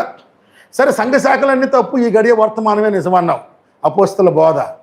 కానీ ఇందులో ఉన్న సాతాను గుర్తుపట్టడానికి, ఇందులో ఉన్న అబద్ధ బోధన గుర్తుపట్టడానికి, రైట్ బోధలో ఉండి కూడా రాంగ్ స్పిరిట్లో ఉన్న వాడిని గుర్తుపట్టడానికి, దీనికి దేవుని జ్ఞానం కావాలి. ఆమేన్. చాలామంది అందుకని ఇది పొందుకోకుండా ఇది పొందుకుందామని వెళ్తారు, అందువల్ల విఫలమవుతారు పిల్లలు. ఆమేన్. నువ్వు ప్రభావాన్ని పొందుకోకుండా దేవుడిచ్చే జ్ఞానాన్ని పొందలేవు. ఈ జ్ఞానం ఆత్మలను వివేచించేలా చేస్తుంది, మనుషుల తప్పుల్ని సరిచేసేలా చేస్తుంది. ఆమేన్. మనుషుల అబద్ధాలను నువ్వు సరిచేసుకునేలా చేస్తుంది. ఆమేన్.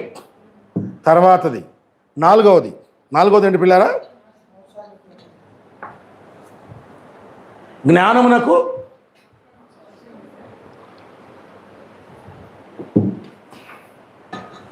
జ్ఞానమునకు ఆశా నిగ్రహమును.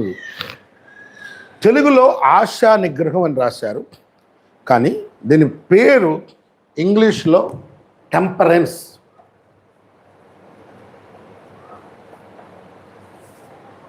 టెంపర్ అంటే తెలుసు కదా బాగా. ఏంటి పిల్లలు టెంపర్ అంటే ఏంటి? కోపం. అవునా? టెంపరెన్స్ అంటే దానికి అపోజిట్ యాక్చువల్గా. టెంపర్ ఇది దానికి నౌన్ ఫామ్లా కనపడుతుంది, కానీ ఇన్ఫ్యాక్ట్ అపోజిట్. టెంపరెన్స్ అంటే కోపాన్ని, ఆవేశాన్ని నియంత్రించుకోవటం. ఆమేన్.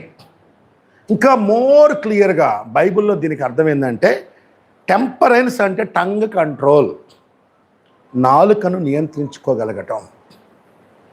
ఆమేన్. పిల్లరా, లోకంలో కూడా కొంత నాలుక నియంత్రించుకొని మౌనంగా తక్కువ మాట్లాడే వాళ్ళు ఉంటారు, కానీ నువ్వు ఆత్మను పొందిన తర్వాత వచ్చే టెంపరెన్స్ చాలా డిఫరెన్స్. డైరెక్ట్గా నీకు అది ఇవ్వడు దేవుడు. ముందు విశ్వాసంలో నుంచి పవర్, నిలిచి ప్రభావం బయటకు వచ్చేలా చేస్తాడు.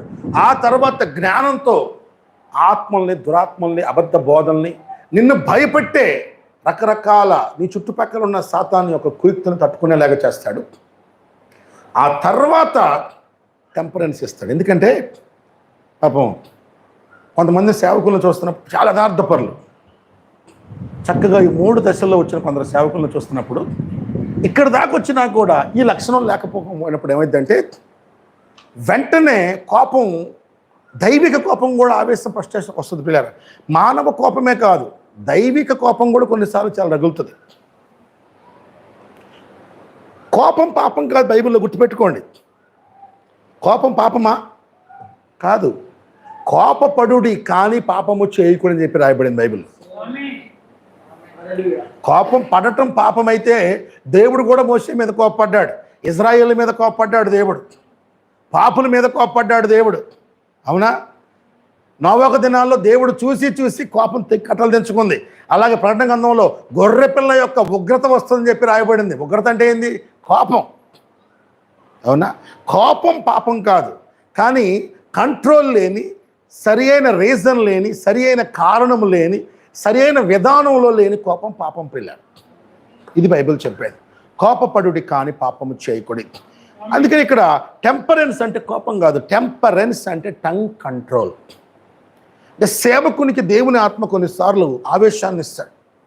క్రైస్తవునికి కొన్నిసార్లు లోకాన్ని చూస్తున్నప్పుడు, కొన్ని రకాల పాపాలు చూస్తున్నప్పుడు ఆత్మలో బాధ రావచ్చు, కొన్నిసార్లు ఆత్మలో ఆవేదన రావచ్చు, ఆత్మలో రోషం రావచ్చు, చాలా రకాల స్పందనలు పరిశుద్ధాత్మ నీకు ఇవ్వచ్చు. ఆమేన్. హల్లెలూయా. సో పరిశుద్ధాత్మ నీ లోపల పరిస్థితులను బట్టి నీ యొక్క నాలుకని కంట్రోల్ చేసుకోవడం నీకు నేర్పిస్తూ ఉంటాడు. నెక్స్ట్ ఎలాగంటే నిన్ను సాత్వికునిగా చేస్తూ, నిన్ను దీనుని చేస్తూ, ఆ పరిస్థితుల్లో నువ్వు దాన్ని గ్రహించే శక్తినిస్తూ, నీ యొక్క నాలుకను నువ్వు కంట్రోల్ చేసుకునేలాగా పరిస్థితులు నీకు నేర్పిస్తూ ఉంటాడు పిల్లలు. దీన్నే టెంపరెన్స్ అంటాడు. ఆమేన్. ప్రభు చుట్టూ చాలామంది వచ్చారు. అందరూ ఆయన్ని కొట్టి తీసుకెళ్ళి సిలువైపోతున్నారు. ఆ టైంలో ఒకవైపు సంఘం వదిలేసింది, ద్రోహం చేశారు. 3.5 సంవత్సరాలు కలిసి తిరిగిన వాళ్ళు, పేతురైతే నీతోనే ఉంటాను ప్రభువా, నీతోనే ఉంటాను నాయన అన్నాడు. తోమా అయితే నీతో ప్రాణమైనా పెడతాను ప్రభువా అన్నాడు. తీరా ప్రాణం వేసే దశకు వచ్చినప్పుడు ఒక్క నిలవలేదు. యేసు ప్రభు చనిపోయింది దీంతో కాదు. ఎంతమందికి తెలుసు? ఆయన పొడిచింది, ఆయన పక్కలో పొడిచేందుకు చంపలా, ఆయన తల మీద చేతుల కాళ్ళలో సీళ్ళ పొడిచినందుకు చంపలా, చచ్చిపోలేదు. ఎందుకంటే ఆయన సిలువేసినప్పటికీ కొన్ని గంటలే అవుతుంది.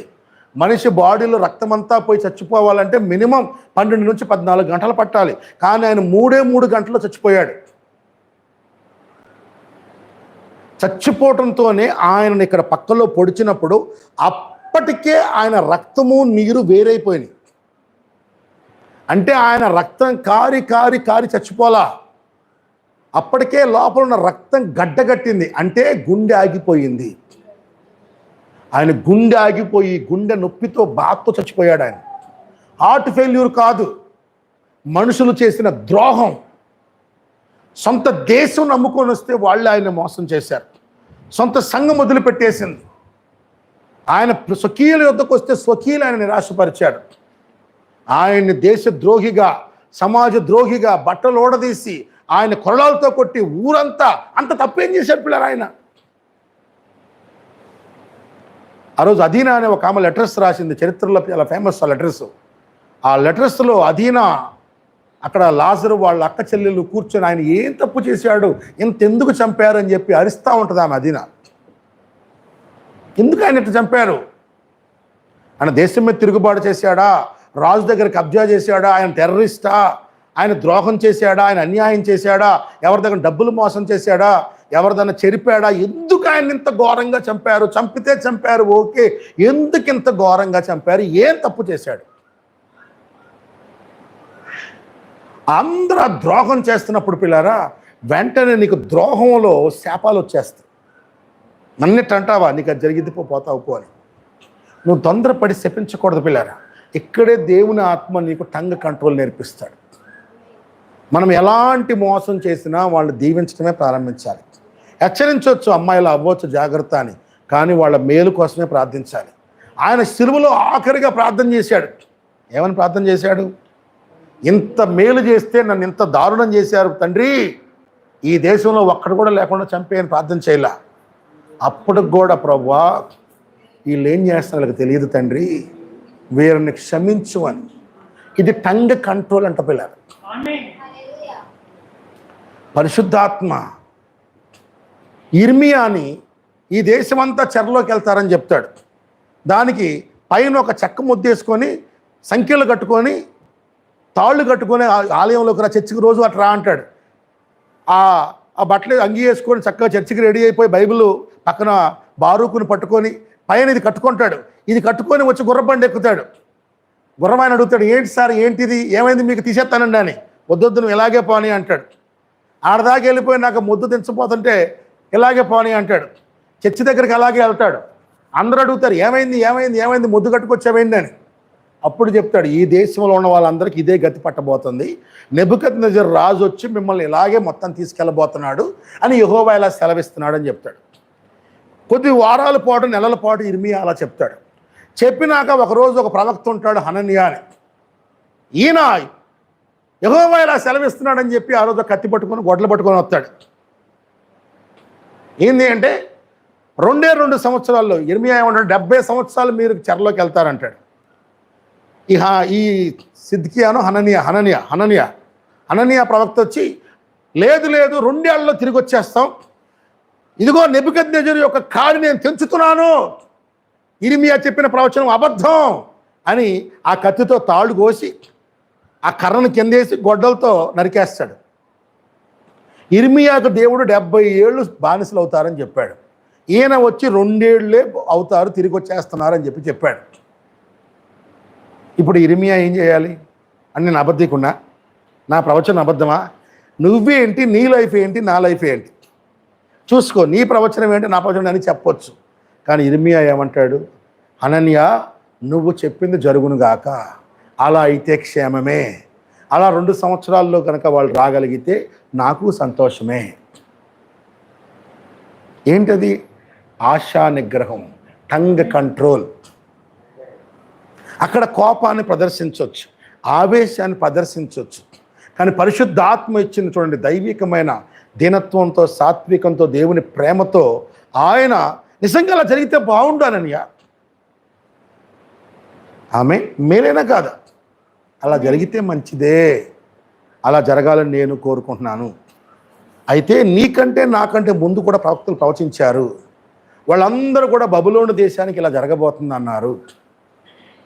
మరి వాళ్ళందరూ బబులోనికి ఇలా అవుతుంది, ఇజ్రాయెల్కి ఇలా అవుతుందని చెప్పారు. మరి నువ్వు వచ్చాము దీవెన చెప్తున్నావు. నీ ప్రవచనం నెరవేరినప్పుడు దేవుడు నీతో ఉన్నాడని నమ్మొచ్చు. అప్పటి వరకు నమ్మటానికి వీల్లేదయ్యా అంటాడు. ముందేమో జరగాలన్నావు, ఇప్పుడు నమ్మటానికి వీల్లేదన్నావు. ఇదేంటి? అదే టంగ్ కంట్రోల్ పిల్లలు. ఆమె వెళ్ళిపోతాడు. అనన్య కూర్చుంటాడు. వీరు మనం తిట్టాడా పొగిడాడా అనుకుంటా కూర్చుంటాడు పిల్లలు. ఒకవైపు ఏమో నేను చెప్పింది జరగాలి అంటాడు, రెండో వైపు నువ్వు చెప్పింది జరిగేదాకా నమ్మటానికి వీల్లేదు అంటాడు అని అనన్య అర్థం కాకుండా పోద్ది పిల్లలు. ప్రవక్త అంటాడు ఇదే టంగ్ కంట్రోల్. ఆయన నిజానికి అక్కడ ఇర్మియా అని చెప్తున్నాడు, నువ్వు చెప్పినట్టు జరిగితే మంచిది, కానీ నాకు దేవుడు చెప్పాడు, నాకు ముందు ప్రవక్తలకు చెప్పాడు, ఇలాగే జరిగిద్ది. దీన్ని మార్చలేవు. మార్చాలంటే వీళ్ళు పశ్చాత్తాపడాలి. వీళ్ళు పశ్చాత్తాపడకుండా శిక్ష తగ్గదు. నువ్వు ఇది ఏది లేకుండా తగ్గిద్ది అనుకుంటున్నావు, నువ్వు అబద్ధం చెప్తున్నావు అని ఇండైరెక్ట్గా చెప్పాడు. ఆమేన్, హల్లెలూయా. ఎప్పుడైతే హనన్య అక్కడి నుంచి వెళ్ళిపోతాడో పిల్లారా,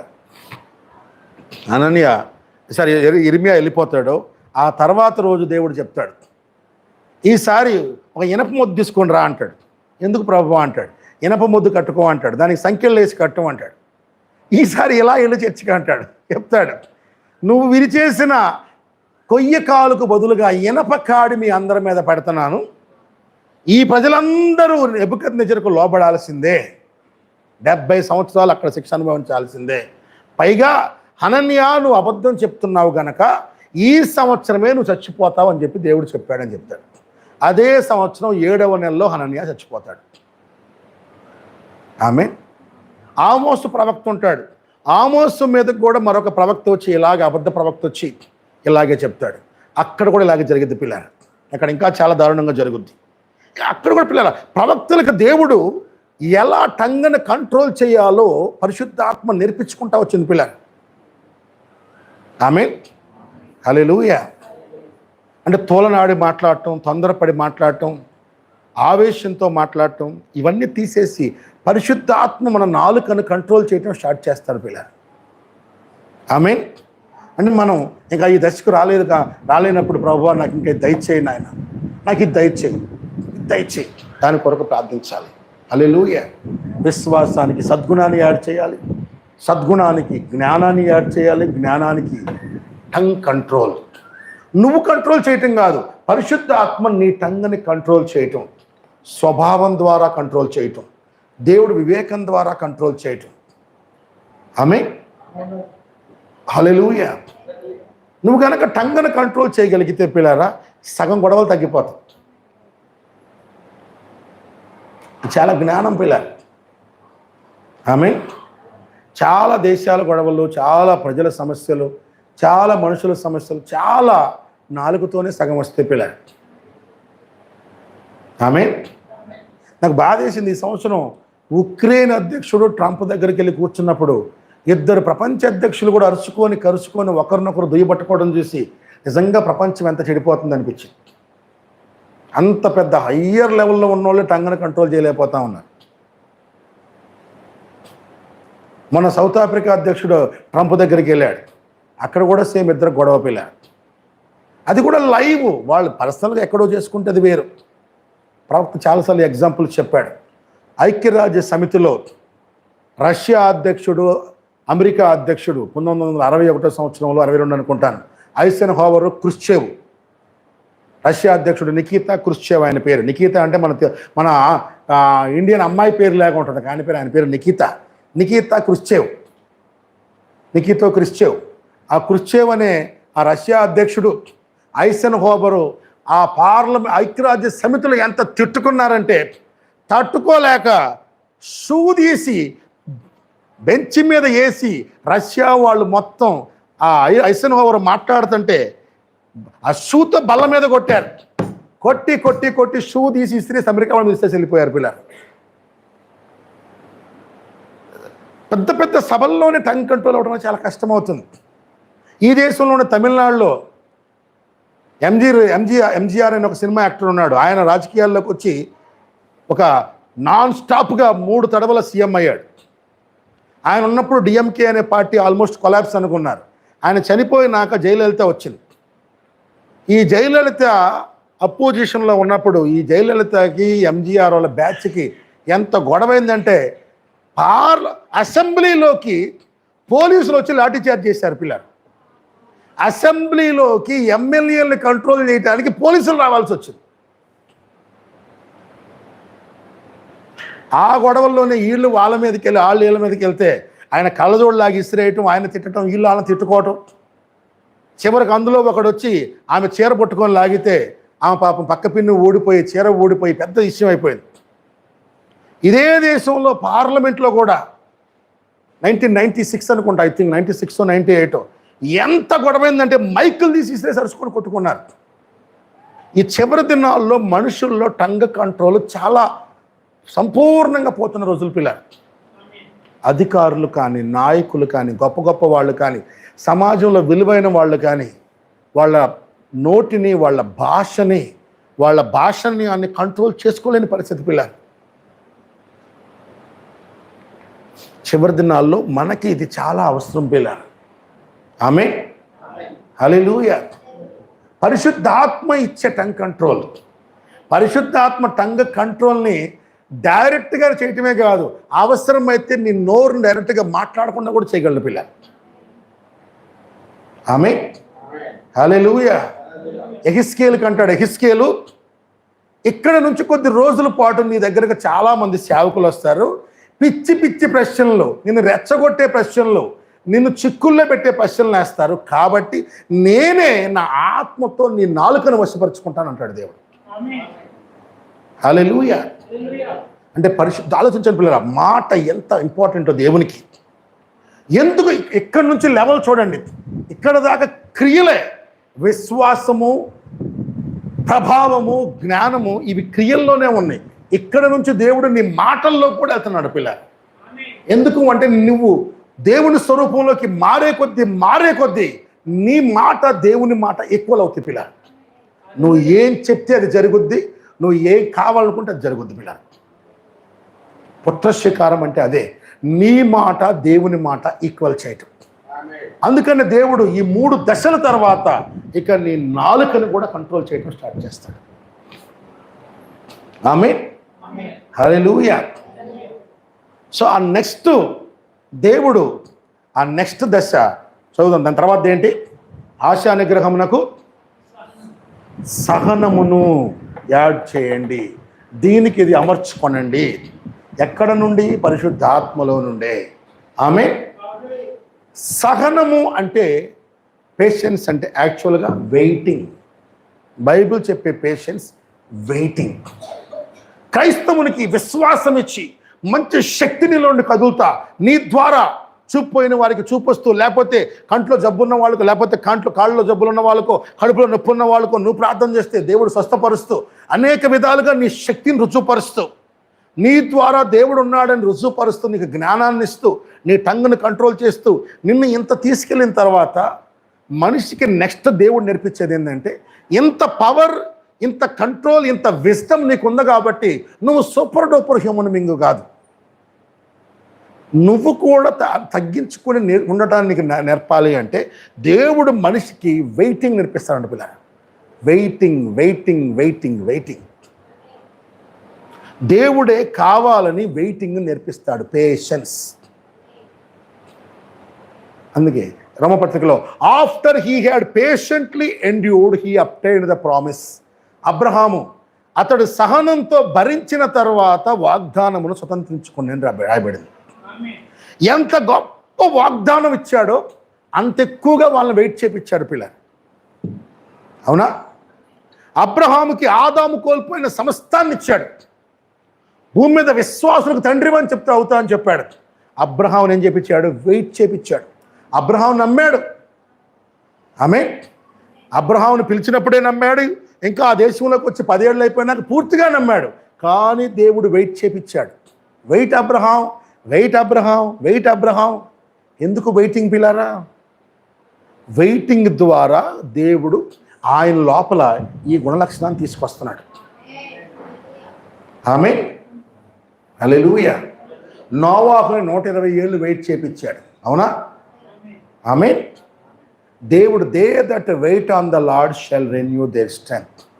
దేవుడు ఇచ్చిన గొప్ప గొప్ప వాగ్దానాలు వెంటనే రుజువుపరచడం, అవి రుజువు అవ్వటానికి నీ చేత వెయిట్ చేపిస్తాడు దేవుడు. పెద్ద పెద్ద ప్రామిసులు. మీరు హోటల్లోకి ఇక్కడ వెళ్ళండి, ఫాస్ట్ ఫుడ్లు, రెడీమేడ్ ఫుడ్లు వెంటనే దొరుకుతాయి. మంచి టాప్ 5 స్టార్ హోటల్స్కి ఇక్కడ వెళ్ళండి, అక్కడ చికెన్ బిర్యానీయో లేకపోతే గోంగూర ఫ్రై చికెనో లేకపోతే ఏదైనా చిన్న కర్రీ ఆర్డర్, వాడు అక్కడ చేసి ఉండవు. నువ్వు ఆర్డర్ ఇచ్చిన తర్వాత ఐటెంని ఫ్రెష్గా చేస్తాడు అక్కడ. నువ్వు ఆర్డర్ ఇచ్చి ఇక్కడ కూర్చొని నువ్వు అరగంట 30 గంట వెయిట్ చేయాలి.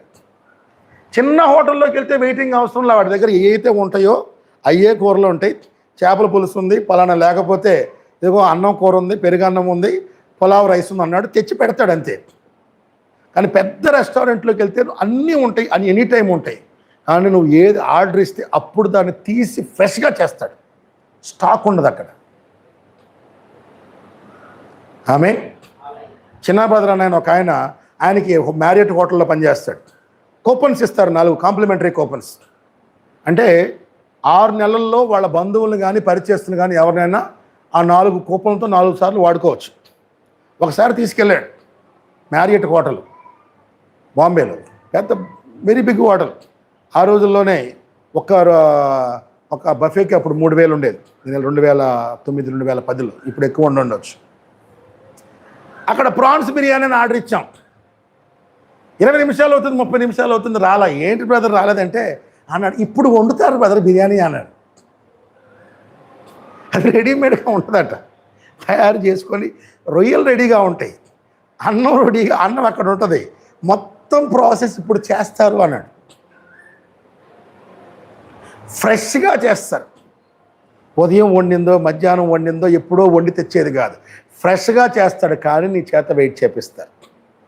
ఎంత వెయిటింగ్ ఉంటుందో అంత తాజాది నీకు దొరుకుతుంది. ఆమేన్. ఆ పాయింట్ కోసం చెప్తున్నాను పిల్లలు. ఒక పాయింట్ ఇంతకుముందు ఒక బ్రదర్ చెప్పాడు, ఉదయాన్నే లేచాం, అమ్మ ఆకలి ఆకలి ఆకలి అని చెప్పేసి వాడు నాన్ స్టాప్గా గొడవ పెడుతున్నానికి ఏం చేస్తాం? బిస్కెట్ ప్యాకెట్లు ఉంటే బిస్కెట్లు, లేకపోతే సద్దన్నం ఉంటే సద్దన్నం పెడతాం. లేదు నా టిఫిన్ చేస్తున్నాను ఆగురు అంటే, నేను ఆగలేను, నాకు ఆకలి ఆకలి ఆకలి అంటే సద్దన్నం దొరుకుద్ది.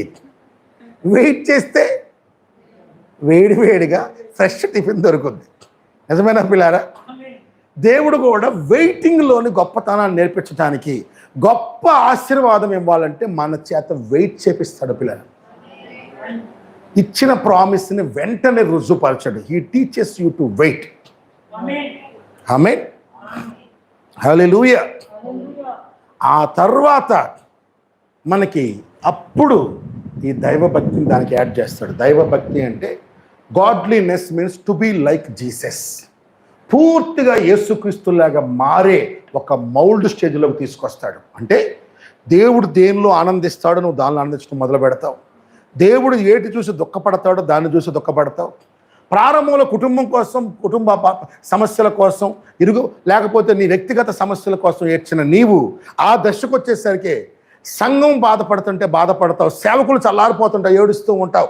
దేవుడు రాజ్యాన్ని సమస్యల కోసం ఎక్కువ ఏడుస్తూ ఉంటావు. దేవుడు రాజ్యపు బాధ నీ బాధగా ఉంటుంది. నీ మైండ్ దేవుని మైండ్గా మారిపోద్ది పిల్లలు. ఆమె నీ ప్రార్థన, నీ ఆలోచన, నీ ఎమోషన్స్ దేవుడి రాజ్యంతో ముడివేయబడి ఉంటాయి మొత్తం. ఆమె హల్లెలూయా. అది దైవభక్తి. అక్కడ ఒక ఆత్మ రక్షించబడినప్పుడు ఆనందం, సంఘం ఎదుగుతుంటే ఆనందం, ఉద్యమం వస్తుంటే ఆనందం, సంఘం చల్లబడుతుంటే దుఃఖం. నువ్వు ఒక విశ్వాసిగా ఉన్నా కానీ దేవుడి బాధలే నీ బాధల్లా ఫీల్ అవుతావు. ఆ స్వభావం అక్కడికి వస్తుంది. ఆ స్టేజ్ దాటినప్పుడు పర్ఫెక్ట్ బ్రదర్లీ లవ్. నీకు కుటుంబం కంటే సంఘస్థులు ఎక్కువ అవుతారు, దేవుని బిడ్డలు ఎక్కువ అవుతారు, దేవుడి రాజ్యం ఎక్కువ అవుతుంది. నువ్వు పూర్తిగా దేవుడి రాజ్యంతో అంటుకట్టబడి ఉంటావు. దేవుని రాజ్యం కోసం, దేవుని బిడ్డల కోసం దేవుడు ఏం చేయగలడో నువ్వు అలా చేసేలాగా నిజమైన దైవిక ప్రేమలోకి వస్తావు. ఈ 7 సంపూర్ణమైనప్పుడు ఇది దేవుని యొక్క దైవిక ప్రేమ. ఆమేన్, హల్లెలూయా. క్రీస్తు మనల్ని పుత్ర స్వీకారంతో సీల్ చేసేస్తాడు పిల్లలు. ఇక్కడ ఒక పాయింట్ చెప్పి ముగిస్తాను. ఇక్కడ విశ్వాసం అంటే మన సొంత విశ్వాసం కాదు, చెప్పాను కదా. యేసుక్రీస్తు విశ్వాసం, ఫెయిత్ ఆఫ్ జీసస్, యేసు యొక్క విశ్వాసం. ఆమేన్. యేసు యొక్క విశ్వాసం, యేసు యొక్క సద్గుణం, యేసు యొక్క జ్ఞానం, యేసు యొక్క టంగ్ కంట్రోల్, యేసు యొక్క వెయిటింగ్, యేసు యొక్క దైవభక్తి, యేసు యొక్క సహోదర ప్రేమ. యేసుక్రీస్తులో ఉన్న ఈ ప్రతి లక్షణం, అదే లక్షణం అదే పోర్షన్లో, అదే మోతాదులో మనలో ఇవ్వబడుతుంది. ఇది సంపూర్ణంగా మనం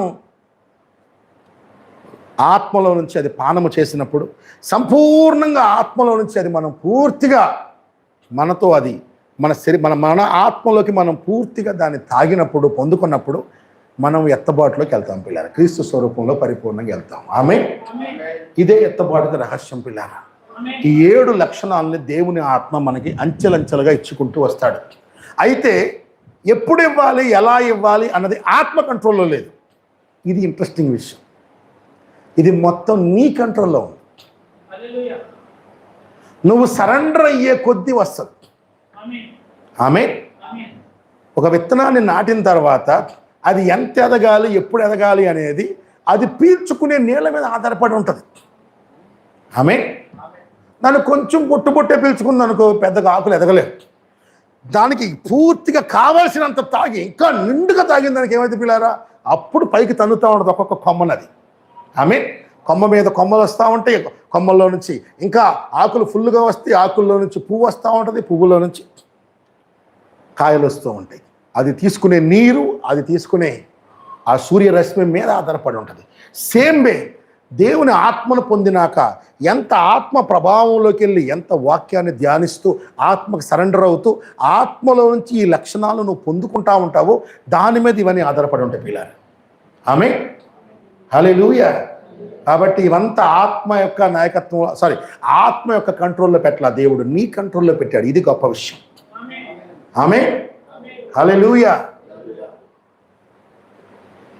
కాబట్టి ఎత్తబాటులోకి వెళ్ళాలంటే ఈ పరిపూర్ణ స్వరూపం దేవుడు మనకు ఇవ్వాలి అని ఆశపడుతున్నాడు పిల్లారా. ఆమేన్. చాలా వరకు ప్రజలు 1-2 దశల్లోనే ఉండి ఆగిపోయి ముందుకు ఆగిపోతా ఉన్న ముందుకు వెళ్ళలేని పరిస్థితి. మనం కనుక పూర్తిగా పైకి వెళ్ళి ఒక్కొక్క దానిలో కనుక పొందుకొని రాగలిగితే మనము క్రీస్తు వలె పూర్తిగా మారతాం. ఆమేన్. అయితే ఇంట్రెస్టింగ్ విషయం ఏంటంటే, తిరిగి జన్మించిన ప్రతి క్రైస్తవుడికి కూడా ఈ దశల దాకా రాగలిగాడంటే, ఈ 4 దశల దాకా ఇక్కడ నుంచి యేసులాగా మారాలి అనే తపన వచ్చేసింది పిల్ల. I want to be like Jesus. యేసయ్యలాగా ఉండాలి, ఆయనలా బ్రతకాలి, ఆయనలాగా ఇంకా నేను ఉండాలి అనే తపన రగులుతూ ఉంటుంది పిల్ల. ఈ 4 దశలు అంత ఎక్కువ ఉండదు, కొంచెమే. ఈ 4 దశలు దాటి కనుక మనిషి పైకి ఇంకా ముందుకు వస్తుంటే యేసులాగా మారాలి అనే కోరిక ఇంకా రగులుతూ ఉంటుంది. హల్లెలూయా, ఆమేన్. కనుక ఇవన్నీ కనుక మనం పొందుకుంటే చక్కగా మనం ఎత్తుబాటులో ఉండొచ్చు. ఈ సంగతులు ధ్యానించండి. మరొకసారి వీటిని మెడిటేట్ చేసి ముగిద్దాం. చెప్పండి, 7 గుణ లక్షణాలు. మొదటిది ఏంటి? దానికి ఏది యాడ్ చేయాలి? దానికి దానికి దానికి దానికి దైవభక్తికి సహోదర ప్రేమ. ఆమేన్. ఇవన్నీ ఉంటే తలరాయిగా దేవుడే నీ లోపలికి వచ్చి నిన్ను పుత్ర స్వీకారములో క్రీస్తు యొక్క ఎత్తబాటులోకి తీసుకొని వెళ్తాడు పిల్లారు. హల్లెలూయా. ఆమేన్. మరొకసారి చెప్పండి. మొదటిది ఏంటి? విశ్వాసమునకు ఏది యాడ్ చేయాలి? ప్రభావానికి, జ్ఞానమునకు, ఆశా నిగ్రహానికి సహనం, సహనానికి దైవభక్తి, దైవభక్తికి సహోదర ప్రేమ. హల్లెలూయా. అర్థమైందా? విశ్వాసం అంటే యేసు యొక్క విశ్వాసం, వాక్యాన్ని నమ్మి దేవుడు ఇచ్చిన వాగ్దానాలను నమ్మి నిలబడే విశ్వాసం. ప్రభావము అంటే క్రీస్తు యొక్క శక్తి, పరిశుద్ధాత్మ ప్రభావం మన నుంచి బయటకు రావటం. జ్ఞానము అంటే అబద్ధ బోధనని, అబద్ధపు ఆత్మల్ని, వాళ్ళు పెట్టే భయాల్ని జయించే దేవుని జ్ఞానం. ఆమేన్. ఆశా నిగ్రహం అంటే టెంపరెన్స్ అంటే టంగ్ కంట్రోల్. ఆమేన్. తర్వాత సహనము అంటే వెయిటింగ్, వెయిటింగ్, వెయిటింగ్. హల్లెలూయా. ఆమేన్. ఆ తర్వాత దైవభక్తి, దేవుడు ఆనందించే వాటిని నువ్వు ఆనందించేలాగా, దేవుడు బాధపడే వాటిని నువ్వు బాధపడేలాగా దేవుని వలె మారే తత్వం పూర్తిగా అసలు ఆ సహనం నుంచే నీకు వచ్చేసింది. వెయిటింగ్ నేర్పించేదే క్రీస్తులాగా మారాలి అని. ఒక పాయింట్ ఆలోచించండి. అబ్రహాముకి పిలిచినప్పుడే దేవుడు పిల్లోడిని అబ్రహాము నమ్మినప్పుడే ఇచ్చుండొచ్చు. అబ్రహాముని వెయిట్ చేయించడంలో అబ్రహాములో పెద్ద మార్పు రాలా, కానీ మార్పు ఎవరిలో వచ్చిందో చెప్పగలరా? పిల్లలే లేరంటున్నాను, పిల్లోళ్ళ మార్పు రావటం ఏంటి?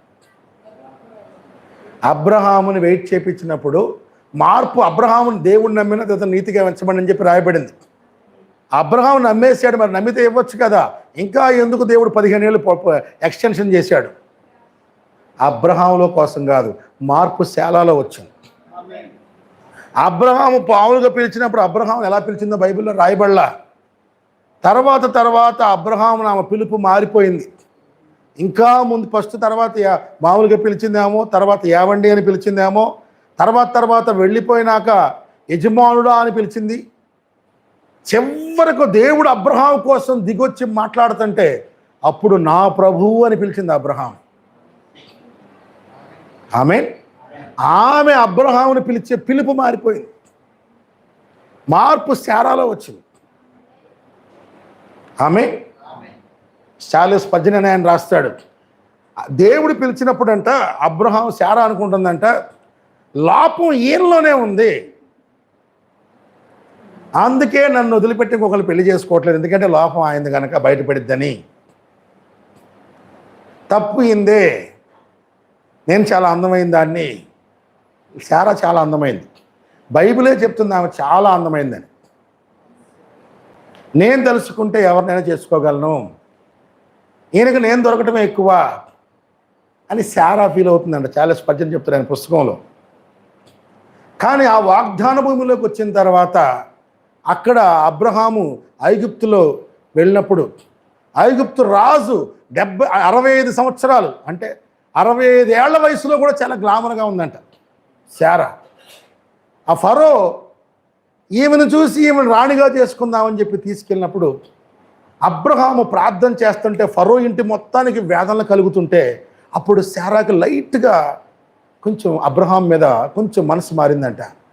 వామ్మ, మా ఆయన ప్రార్థన చేస్తాడు అందుకే వీళ్ళందరికీ ఇట్లా జరిగినాయి అంటే మా ఆయన మిగిలిన సేవకులే కాదు, కొంచెం డిఫరెంట్ అయితే అని అబ్రహాం మీద కొంచెం గౌరవం స్టార్ట్ అయిందంట. తర్వాత యాక్చువల్గా అబ్రహాం టెస్ట్ చేద్దాం అనుకుందంట. అయినా ఈయనకి మన వాల్యూ కూడా తెలియాలి, ఈ పని అమ్మాయిని ఇచ్చి పెళ్లి చేసుకో అంటే ఆవిడతో కూడా పిల్లలు పుట్టకుండా ఉంటే జల అందరికీ అర్థమైద్ది లోపం ఏందే అని ఆ ఉద్దేశంతో ఇచ్చిందని. మరి తెలియదు మనకి ఫ్యాక్ట్ ఏంటో, చార్లెస్ పజ్జన్ పుస్తకంలో ఉంటుంది. భర్త లోపాన్ని బయట పెడదామని చెప్పి హగర్నిచ్చిందంట పిల్లలు. కానీ ఎవరి లోపం బయటపడింది పిల్లారా? శారా లోపం బయటపడింది. షాక్ అయింది ఆమె, ఆశ్చర్యపోయింది. నీకు ఇంకా ఇంత శక్తి ఉండగా మరి ఇన్నేళ్ళు నన్ను ఎందుకు భరించావయ్యా నీ ఏడ్చిందంట శారా. ఎందుకంటే దేవుడు జతపరిచాడు, దేవుడు వాగ్దానం ఇచ్చాడు, దేవుడే రుజువుపరుస్తాడు. పైగా నన్ను అనేక జనాల తండ్రిని చేస్తానన్నాడు, అది కూడా నీ ద్వారానే చేస్తాడు శారా అని. శారా ఆశ్చర్యపోయింది. నువ్వు నీ కోసం నమ్మితే పర్లేదు, నువ్వు నా కోసం కూడా నమ్ముతున్నావా అని. ఇలా ఒక్కొక్క దశలో అబ్రహాంకి నమ్మాడు, అయిపోయింది. నమ్మకం ఎవరికి వస్తుంది? దేవుడు వెయిట్ చేయించడం వల్ల ఏదో బెనిఫిట్ ఉంటుంది పిల్లారు, చెప్పాను కదా. దేవుడు వెయిటింగ్ వెనకాల ఇంకా గొప్ప ఆశీర్వాదం ఉంటుంది. అందుకే యెహోవా కొరకు ఎదురు చూచువాడు నూతన బలాన్ని పొందుతాడు, ఇంకా నూతన శక్తిని పొందుతాడు, నూతన ఆశీర్వాదాన్ని పొందుతాడు. కొన్నిసార్లు నువ్వు అడిగిన వెంటనే దేవుడు చేయలేకపోవచ్చు, అడిగిన వెంటనే రక్షించకపోవచ్చు, అడిగిన వెంటనే కాపాడకపోవచ్చు. తప్పిపోయిన కుమారుడు వెళ్ళిపోయాడు, తండ్రి ప్రార్థించగానే వెంటనే తెచ్చుండొచ్చు కదా, ఎందుకు తేలేదు? తెస్తేవాడు మళ్ళా వెళ్తాడు. వాళ్ళ మార్పు రాలేదు. అప్పుడే వచ్చి డబ్బులు అయిపోయి వచ్చింది అనుకో, డబ్బులు ఖర్చు అయిపోయి ఇంటికి వచ్చాడు, మళ్ళీ డబ్బులు తీసుకుంటాడు, మళ్ళీ కొంతకాలమైన ప్రాబ్లం అయితే వెళ్ళిపోతాడు. కానీ దేవుడు వెయిట్ చేయించాడు. ఎందుకు? వెయిటింగ్ వల్ల వాడికి తండ్రి గొప్పతనం అర్థమైంది, తను ఎంత దుర్వినియోగం చేసాడో అర్థమైంది, తను ఎంత అయోగ్యుడో అర్థమైంది. చివరికి నీ పనివాళ్ళల్లో ఒక్కడుగా ఉన్నా చాలు, నీ కొడుకు అనిపించుకోవడానికి యోగ్యుడిని కాదు అని వచ్చాడు. మీరు ఆలోచించండి, యోసేపు రాజు అవ్వగానే వాళ్ళ నాన్న కబురు పెట్టి పిలవచ్చు కదా, తండ్రి అంటే ఎంతో ప్రేమ యోసేపుకి. అన్నదమ్ముల కష్టాలు అప్పుడు తీర్చొచ్చు కదా, ఎందుకు పిలవలేదు? వాళ్ళు అదే స్వభావంతో ఉంటే రేపు మళ్ళా తిరుగుబాటు చేస్తారు, రేపు మళ్ళా అసూయ వచ్చింది. ఒరే నిన్ను గెంటేసాం, నువ్వు వచ్చి ఇక్కడ ఇంత పెద్ద పొజిషన్లోకి వచ్చావా, ఇది కూడా మా వల్ల అయ్యావరా, మేం కనుక గొయ్యిలో అయిపోతే నువ్వు ఎక్కడవుతావు ఈరోజు. వాళ్ళు స్టిల్ అదే మైండ్లో ఉంటే కనుక తర్వాత కూడా బాధపడతారు. యోసేపు కోరుతుంది ఏంటి? వాళ్ళందరూ మారి రావాలని. అందుకని యోసేపు 9 సంవత్సరాలు ఎదురు చూశాడు. అవునా? యోసేపు రాజైనా కూడా 7 సంవత్సరాల సమృద్ధి, కరువులో 2వ సంవత్సరం, మొత్తం 9 ఏళ్ళు ఎదురు చూశాడు. ఆమేన్. సో దేవుడు వెయిటింగ్, సహనం, వెయిటింగ్ వల్ల నీకు చాలా మేలు దయచేస్తాడు పిల్లారు. హల్లెలూయా. ఆమేన్. ఆశా నిగ్రహం, టంగ్ కంట్రోల్, సహనం, వెయిటింగ్ తర్వాత దైవిక స్వభావం, గాడ్లీనెస్లో దైవభక్తి అని రాశారు, కానీ ఇంగ్లీష్లో దైవిక స్వభావం, దైవత్వం అని రాయబడుతుంది. Godliness, to be like Jesus. యేసు లాంటి ఎమోషన్స్, యేసు లాంటి ఆలోచనలు, ఇక పూర్తిగా క్రీస్తులాగా మారాలనే తపన వస్తుంది. నెక్స్ట్ నిజంగానే సహోదర ప్రేమ, యేసు వంటి సహోదర ప్రేమ. ఆమేన్. ఆయన ఎంత ప్రేమించాడు మనల్ని, మన కోసం ప్రాణం పెట్టేంత. హల్లెలూయా. దాంతో పరిపూర్ణంగా మనం క్రీస్తు వలె మార్చబడతాం. ఈ 7 గుణ లక్షణాలు వస్తే మనం ఎక్కడ ఉంటాం పిల్లారా? ఎత్తబాటులోకి వెళ్ళిపోతాం. హల్లెలూయా. కాబట్టి 7 గుణ లక్షణాలు మనం పొందుకోవాలి. ప్రతి ఒక్కరు కూడా ఇట్లా కలిగి ఉండాలి. వాటికి ముందు పరిశుద్ధాత్మ ద్వారా తిరిగి జన్మించి ఉండాలి. ఆమేన్. జన్మించిన వాళ్ళకే ఇవన్నీ ఆత్మలో నుంచి వచ్చేది. ఒకవేళ జన్మించకపోతే నేడే సిద్ధపడు, నీటి ద్వారాను ఆత్మ ద్వారాను తిరిగి జన్మించి దేవుడి రాజ్యంలో నీ జీవితాన్ని ప్రారంభించి. అందరు లేచి నిలబడదాం పిల్లారా. ఈ యొక్క లక్షణాలు సంఘం మొత్తానికి, ఈ వాక్యం వినువారికి దేవుడు ఇచ్చినట్లుగా వారిలో ఆశను పుట్టించును గాక, వారందరిలో ఈ తపనను కలిగజేయును గాక. హల్లెలూయా, హల్లెలూయా, ఆమేన్, హల్లెలూయా. మన విశ్వాసములో నుంచి ఏమి రావాలి పిల్లారా?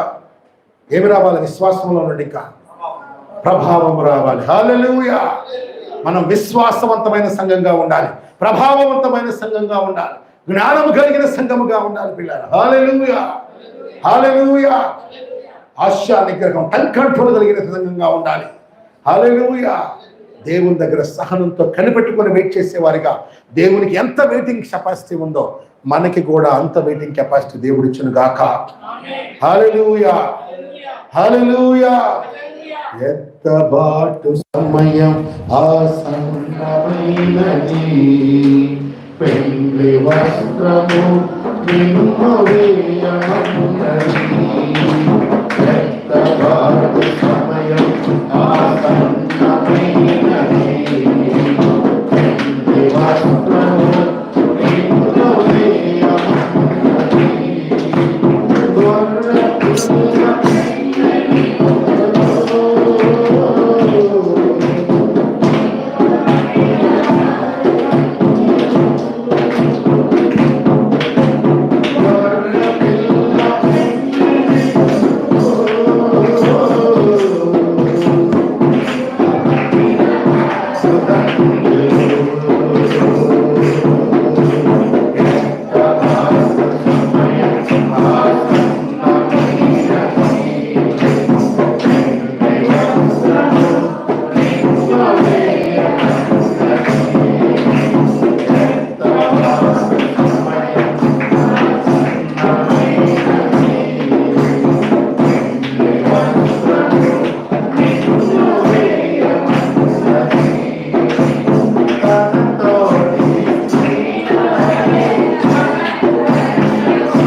ఈ పరిపూర్ణ మానవుడి స్వరూపం నిజంగా ఇది చివరి దినాల్లో ప్రవక్త ద్వారా బయలుపరచడమే గొప్ప విషయం పిల్లారు. హల్లెలూయా.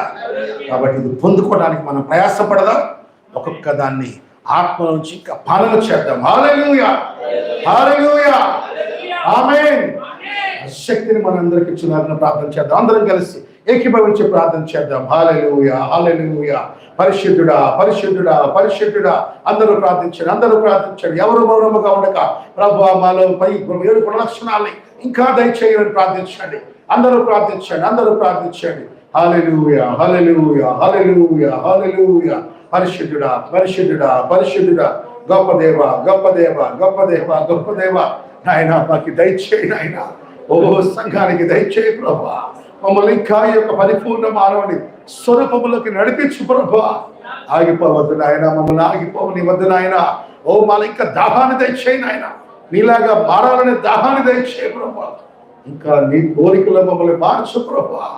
హల్లెలూయా, హల్లెలూయా. సంపూర్ణంగా మార్చము నాయన, పరిపూర్ణంగా నీ వలె మార్చమని యేసుక్రీస్తు నామములో ప్రార్థిస్తున్నాము తండ్రి. ఆమేన్. హల్లెలూయా, హల్లెలూయా. నీ పోలిక వచ్చే వరకు నా చేయి విడువకు. నీ పోలిక వచ్చే వరకు నా చేయి విడువకు.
ఆకలి నిద్ర మరిచేంత ప్రభావం రావాలి పిల్లలు.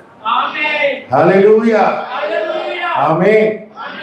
కాబట్టి ఇంకా ప్రార్థన చేద్దాం, ప్రభు సన్నిధిలో కనిపెడదాం. పరిశుద్ధుడా, పవిత్రుడా, మాకు ఇంకా నీ స్వరూపమును ఇంకా సంపూర్ణంగా దయచేయి. ఆత్మను పొందిన ప్రతి వారు నిష్ఫలులు కాకుండా, సోమరులు కాకుండా, ఒక్కొక్క గుణలక్షణాన్ని నీలో నుంచి జుర్రుకొని ప్రభు పొందుకొని పానీయం చేసి పరిపూర్ణ క్రీస్తు స్వరూపానికి, పడిపోయిన ఆదాము స్వరూపానికి మేము ఎదిగే విధంగా ఈ సంఘాన్ని మార్చమని, సంపూర్ణంగా ఎదిగే వరకు ఎక్కడ రాజీ పడకుండా ఆఖరి వరకు నడిపించమని వేడుకుంటూ మమ్మల్ని అందరినీ, ఈ వాక్యం వినువారిని, వినబోవారిని అందరినీ నీ చేతులకు సమర్పిస్తూ యేసు క్రీస్తుని నామములో ప్రార్థిస్తున్నాము తండ్రి. ఆమేన్. హల్లెలూయా, హల్లెలూయా, ప్రైజ్ ది లార్డ్, హల్లెలూయా. ప్రభు అయిన యేసుక్రీస్తు కృప, ఆయన సన్నిధి, ఆత్మను పొందుకొని పరిపూర్ణ మానవుని స్వరూపం ఎదుగుచున్న ప్రతి వారికి సదాకాలం తోడేయును గాక. ఆమేన్. షాలోమ్. God bless you. మనకి ఈ 3 రోజులు గురు, శుక్ర, శని 3 రోజులు ప్రార్థనలో ఉన్న పిల్లారా, తప్పకుండా మరి 3 రోజులు ప్రార్థనలో తప్పకుండా ఉన్న వారందరూ ప్రార్థనలో హాజరయ్యి దేవుల్లో ఆనందించండి, బలాన్ని పొందుకోండి. అలాగే వచ్చే ఆదివారం మరి మనకి ప్రభురాత్రి భోజనం కూడా ఉంటుంది. కాబట్టి కమ్యూనియన్ కూడా అందులో సిద్ధపడదాం. God bless you. షాలోమ్. అందరికీ వందనాలు. ప్రార్థనలు ఇంకా కొనసాగుతూ ఉందాం. ఆమేన్.